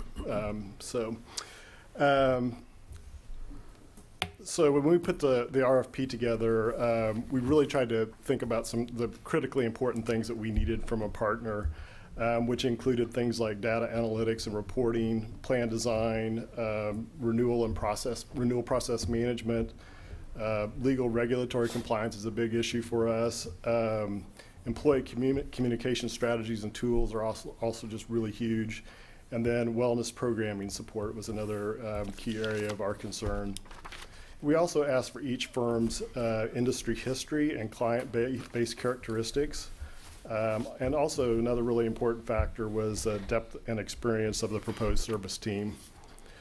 We issued the RFP on March 2nd, and seven quality firms, and all 7 provided a response back to us by the March 30th deadline. Our next step in the process is we put together a selection team that's comprised of members of our Health and Wellness Committee. We invited a total of 5 members to serve on the team, but unfortunately 2 had to decline because of quite frankly, the time commitment involved. They just had other things going on, but they just couldn't carve out the time that was needed. We met with all 7 firms in mid to late April, and each firm was given up to 2 hours to really walk through their proposal, discuss their approaches, and demonstrate their tools and capabilities. It was a very lengthy and thorough process, but I can tell you we all very much learned a lot through that whole process, and I'm glad we did it. After meeting with all the 7 firms, there were 2 firms that really stood out from the pack in terms of checking all the boxes for our RFP. The selection team met with the full Health and Wellness Committee and talked about our process and our recommendations for finalists. They liked what they heard and gave us the green light to proceed checking references, which the HR department did in the next week or so. And then on May 9th, we got back together as a selection team one more time and went through the references, and at that point determined that a company by the name of USI Insurance Services was the best firm to service our account. Just a little bit about USI. They're a national firm with a regional office in Wichita. They, by far, I think, were the most responsive to our RFP, and we were very, very impressed with their strength and depth of their service team. And they have lots of great in-house capabilities that are important to us, like actuaries, benefits attorneys, pharmaceutical experts, and wellness population experts as well. We were also just, quite frankly, kind of blown away by the tools and technologies that USI will help give us as a self-insured employer a clearer understanding of our past claims, and perhaps more importantly, be able to really predict and manage better our likely cost drivers going forward. So that's a really big issue for us. And along those same lines, one of the things that we were really, we learned a lot about is the whole pharmacy contract piece. And there's a lot of, cat and mouse games that go along between benefit providers and the insurance companies and so on and so forth. And we were really impressed with USI's process for dissecting and renegotiating those contracts to a more favorable situation for us. And you might recall through our last renewal that pharmacy has been just a huge growth area for our plan, and so that's something that was very much on our radar screen. USI also has a very substantial book of business of mid-size, self-insured clients, and that are very similar to our profile here at the City Hutch, which we have about 900 lives or so on our health insurance plan. And they also have a big base of public sector clients, including the Wichita School District, Butler County, City of Derby, Manhattan, and others. And so with that background, I would like to introduce Aaron Wells and Josh Turner that are here. They've got I promise you, a really quick little kind of overview of their firm, and then we'll be glad to ask any. And I'm going to commend you for your hanging in there with us this morning and afternoon. Got a full dose of city government this morning. So right. So thank you. It's good to be here. You guys have a tough job. I respect that. I'm Aaron Wells, and this is Josh Turner. I've been with USI for 28 years, and I lead the benefit practice here in Kansas. Josh has been with us for a couple years, but before that, he spent about 8 years at Aetna, who's your current vendor.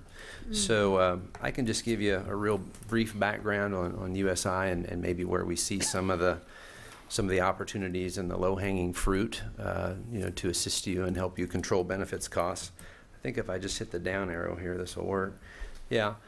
So I joke when I meet with clients and prospects that we're the biggest company that nobody's ever heard of.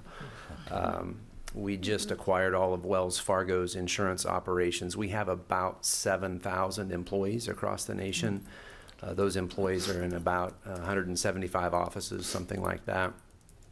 We were about $1.1 billion in revenue, and then we acquired Wells Fargo's insurance operations, and that put us at about $2 billion. So I think that puts us as the number 5 employee benefits consulting firm in the country, and we're the largest privately owned.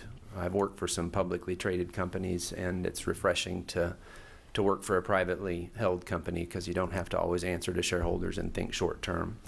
But the benefits business has really changed over the years. When I started doing this 28 years ago, it was put 3 quotes on a spreadsheet and tell the client which one was cheapest. It didn't take a lot of brain power to conduct your business. And it's changed dramatically over the last few years, and I'll cut ahead here to some of the team members that would touch and assist with your account. There's about 500 of Josh across the country, and I'm on the far right-hand side there as the practice leader. There's about 40 of me. Our account management team for your account would consist of a couple of very seasoned folks, including Amy Schroeder. She lives down the road in Halstead. She used to be the benefits manager for AGCO in Heston. They build, farm implements, combines, that type of thing. They have about 1,100 employees, so really sharp HR background. But then we get into some of the people that have really changed the industry and how the industry's changed. So I don't know how you do this job anymore without having an actuarial staff and an underwriting staff. You need somebody on your side of the table to predict costs and negotiate with the various vendors that are necessary for the operation of your program. And so Scott Gardner in Denver and his team of analysts help us with that. We actually are up to like 23 compliance attorneys now. The complexity in this business is just ridiculous compared to what it was over 20 years ago when I started. So we lean very heavily on those compliance attorneys to keep you and us out of trouble. Bianca Camacho is our one of our population health management directors, our wellness director, if you will. She's going to play a key role in servicing your account. Susan Hayes is one of our pharmacy consultants. That is an area that is so gray and so opaque. It just feels kind of slimy, you know, when you deal with some of these vendors and when you find out how they've hidden profit and buried costs into these contracts. So it's our job to help ferret that out. And that's one of the areas where I think there is some low-hanging fruit on your account where we can make a big difference. We have a benefit resource center is what we call it, where employees can call from roughly 8 a.m. to 8 p.m. And get benefit questions answered and hope we relieve some of your staff of some of those burdens. And then we have a big HR technology consulting team. So many clients now enroll their benefits online, and they're looking for a good, clear communication experience with their employees. So we have technology consultants that help with that. So that gives you an idea of kind of our bench and who would touch your account. Some of these people will work behind the scenes, and some of them will work day to day, you know, with your staff. And this slide just talks about kind of how we tie it all together, but I don't want to belabor the point. This slide talks about some of the different areas that we work in, but I think I've told you that with the people that will work on your account. So some of the areas I see opportunity to work with you and save dollars and make your dollars go further and improve the employee experience would be to consider carving out your PBM, your pharmacy benefit manager, from the insurance carrier. A PBM is a company that has a technology backbone that interfaces between the company paying the pharmacy claim and the pharmacist. So when you go to the pharmacy and you give the pharmacist the script, they key it in and they say your copay is going to be $15. Well, there's a technology company behind that. And they have figured out a lot of ways where they can make an extra dollar. One of the ways that they will make money is the PBM, and these are companies like Express Scripts, Caremark, CVS. Those are some of the bigger ones in the industry. They will negotiate a very low price for reimbursement with the pharmacy, but then they will actually charge your health plan a higher rate. So you think that you are benefiting from their purchasing power, but in fact they are creating a spread on every drug that your employees take or that your members take. So a lot of opportunity to eliminate that cost. Rebates have skyrocketed. Drug manufacturers compete to be on an insurance company's preferred drug list, kind of like maybe Wonder Bread would compete for shelf space in the grocery store. So they compete, and they compete by offering rebates back to the PBM. Well, we want you to have those rebates, and so we've structured contracts that direct those rebates back to the employer and the health plan. So there's huge dollars in rebates that we want you to have. So those are some areas where we think we can help on the pharmacy. We did this pharmacy carve-out for Wichita Public Schools, and we saw the subsequent year that we carved out the pharmacy, they saved about 30% on the cost of drugs. So I don't know exactly what your drug spend is. I would guess it's somewhere in the vicinity of 700 to maybe 800,000. So 30% would be a really big number for you. And we did that without disrupting employees and making them change drugs. We didn't change copays or anything like that. That was just how many dollars were buried in those contracts that we got back to the client. So that's an area I think we can make a difference. Your stop loss currently is tied up with Aetna. We'd like to shop that separately, and we have experience and expertise in doing that. And there's about 55 stop loss carriers in the United States, so we want them to compete against each other, not just have it tied into the insurance carrier. We want to look at your data. We've got some sophisticated data reporting tools and really drill down and find out what's driving your claims. And we want your wellness efforts to be measured and meaningful. And we want the benefits of any wellness program that's implemented to be measured so we can see if we're getting a return on that investment. So we're going to bring those tools to bear. And then I think we want to take a look at your PPO network and really do a deep actuarial-driven study of which PPO network is going to yield the best discounts for you. I'm sorry, the preferred provider organization. Yeah, thank you. I tend to speak in industry lingo. I apologize for that. So those are just some of the areas where we see some opportunity. I'm sure as we get to know you and your members and your team better, we'll find other areas. But those were some highlights of what we saw when we took a brief look through the RFP process. So that's all I had. If you have any questions, I'd be happy to address them. Remind me, does Aetna have the analytics that you could utilize to recognize some of the things you were just mentioning? So Aetna has decent analytics, but we tend not to rely on them as much as we do our own tools. We use a nationwide database and data warehousing vendor called Versend. You've probably never heard of it, but they collect data on about 40 million insureds nationwide. So there's this huge database that we can compare and contrast. And what that database will give us is it takes in every single claim that your members have had over the course of about 3 years, and it analyzes that. It analyzes the difference between the care that your members had and the care that they should have had. And that gap is just called a gap in care. So a gap in care, I'm a perfect example of a gap in care. I am 53 years old, and I've not had a colonoscopy. I should have one. Yeah. But I haven't, and so that's a care gap. So that's an example of what we're going to look for and how we can use data to create meaningful wellness programs that truly move the needle. I just have a question regarding your fee structure, just for clarification, this $58,500. Is that an annual contract or over multiple years, or how is that structured? I didn't get into the RFP details.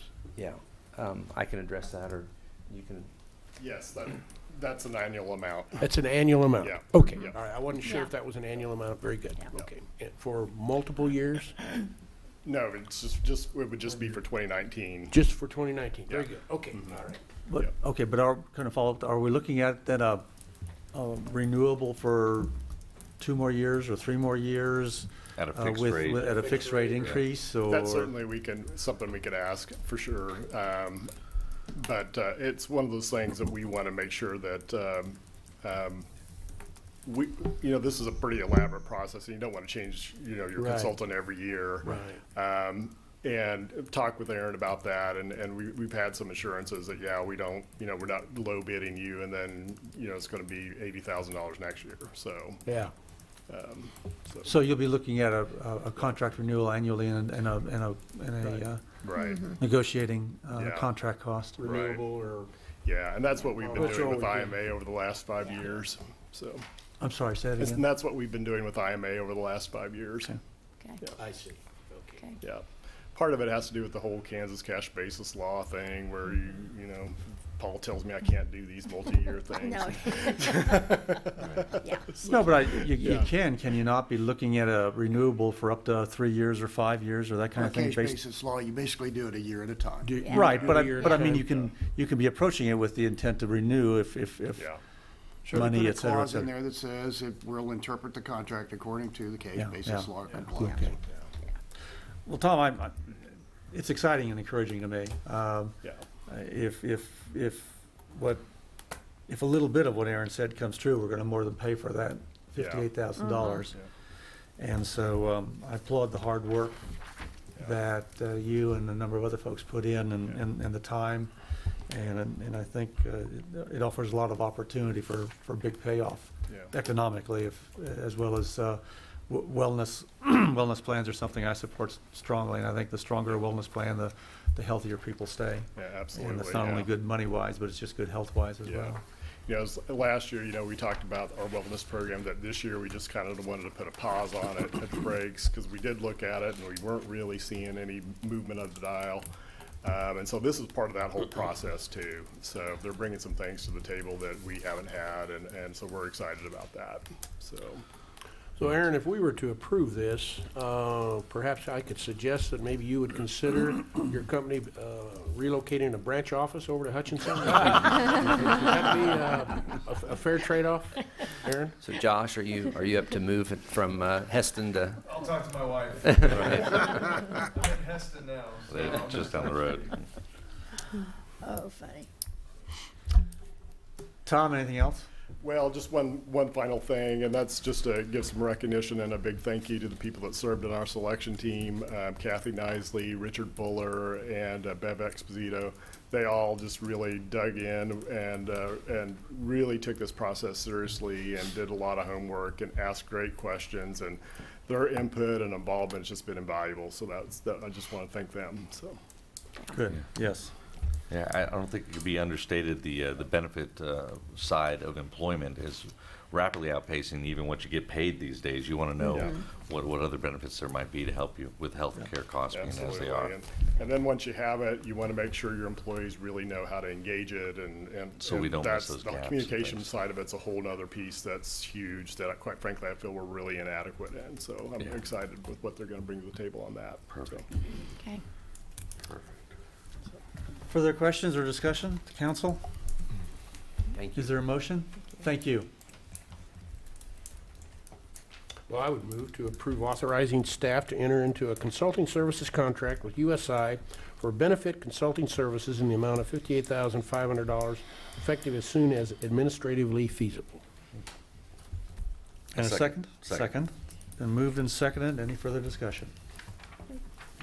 Call roll, please. Dave Line? Yes. Tyros de Carvalho? Yes. Soldner? Yes. Inskeep? Yes. Decken? Yes. Next item, please. Item 10, report of city officials. Nancy, I hope you have a lot to talk about. I have nothing to talk about. Thank you, gentlemen. Thank you. John? Oh, my stomach is growling, is the only thing I could say. I figured we'd have had lunch setting in There's front no of us way. by now. Yes. There's no way this No meeting first. should be going till 12:30. There's no way. There's no way this meeting should go to 12:30. Jade? I do have one item. Thank you. I was approached this morning about a possible stop sign or yield sign in the area of 25th and Eastwood near Covenant Presbyterian Church. I was wondering if somebody, I guess on the engineering or street side, could look into that. Apparently it's more of an issue when Holy Cross is in school or in session, but there's a driveway, and so I guess it's not, you can't really see what's going on traffic-wise. I didn't have a chance to drive by there. I was approached right on my, when I picked up my coffee this morning on the way to council. But that's, again, 25th and Eastwood, and it's near Covenant Presbyterian Church. New Covenant New Presbyterian. Yeah. I know the area. There's a lot of Yep. curvy roads. There's a lot of and- curvy roads and in that things in that subdivision. area. Yeah. Sure, we're looking to that. Yeah, and if you could just get back to me so I could follow up with that resident, that would be awesome. That's all I have. Thank you. All right. David? I've got about a 30-minute dissertation. Go for it. Don't even. John's looking Let's forward go to get it. lunch. Kidding. We'll No, come but back. thank you for offering. Nothing? I'm good. Real quickly, Vice Mayor, myself, the city manager, along with county staff and chamber staff, I think we all got an update on that. Had a good meeting, I felt, with fair staff last Wednesday. Got another one already scheduled. More to come, but it was good. Different than what I expected, and so it was good. A good start. Couple quick things. Budget meeting, we've been meeting really all week I've met with all the department heads now. Angela and I have went through budgets, did some light lifting. I think there's some heavy lifting still to be done. So we've still got a lot of work to do, I think. But just wanted to remind the council that CIP review is next Tuesday, June 12th. That was on our budget calendar. It's at 8:30. 8:30. 8:30. I'm glad you mentioned that. 8:30. Now, we can do it at 8, it's just. No. We certainly can't do it 8:30 is at 8. wonderful. No. 8:30. I have it down at 8, Do you? That's what I had is down as 8. but I can put it down at 8:30. I had 8:30. Mr. I Mayor? didn't have it down as anything yet. Yeah. So what are we doing? Mr. Mayor, would you clarify the time? 8:30 a.m. Okay. God, we wasted half the morning. Yeah, we did. At 8:30 a.m. here. Yeah, and I do want to comment. I've got a trip out of town to Topeka that day. I would need to leave by 10:15 at the latest. So, I mean, if we go longer, we go longer. If you want to start at 8, I will make it. Well, then let's make it, okay, I'm going to change that. Make it 8 o'clock. 8 bells. Linda, 8 o'clock. Got it. Okay, now do we have one on the 14th as well? And we do have one on the 14th. I have that on my calendar. That's the one I forgot to put on our calendar. No, that was an early deal, and I don't have one on this. I had one on that as well. So I think that was a preliminary tentative. Yeah, I took the We 14th fine-tuned off. it. We took that off. Okay, we take it off. So that one's off. Well, the new calendar that we sent out doesn't have it on there, so, yeah. Okay, well, I That must was an not original, have seen yeah. that. So no 'Cause- on the 14th. Yeah, because there were some people couldn't be there, No so. on the 14th. Good, that'll make my life When was better. the CIP, the 12th? Yeah. 12th. I'm supposed to go to. That's a Tuesday. Okay, 8 o'clock. Supposed to go. It was on the, if you got the calendar, I got the old Yeah. one. should be I on must there. have yeah. the old one too. And we're just gonna go through the CIP request project, kind of get a overview from department heads on that. And then we'll be ready for the next meeting when we start talking about the general fund and where we're at as far as mill levy, where we're at budget-wise, fund balance, those kinds of things, fun things. So, and then again, a reminder, next meeting, June 19th, will be at 5:30. 5:30. Mm-hmm. June 19th, And that's all I have, Mr. Mayor. 5:30. Water to be served. Water. Water? Is there a motion to adjourn? So moved. And a second? Second. Second. All those, excuse me. Call roll, please. Dave Line, Yes. Iris De Carvalho, Yes. Soldner, Yes. Inskeep, Yes. Decker. Yes. Thank you, folks.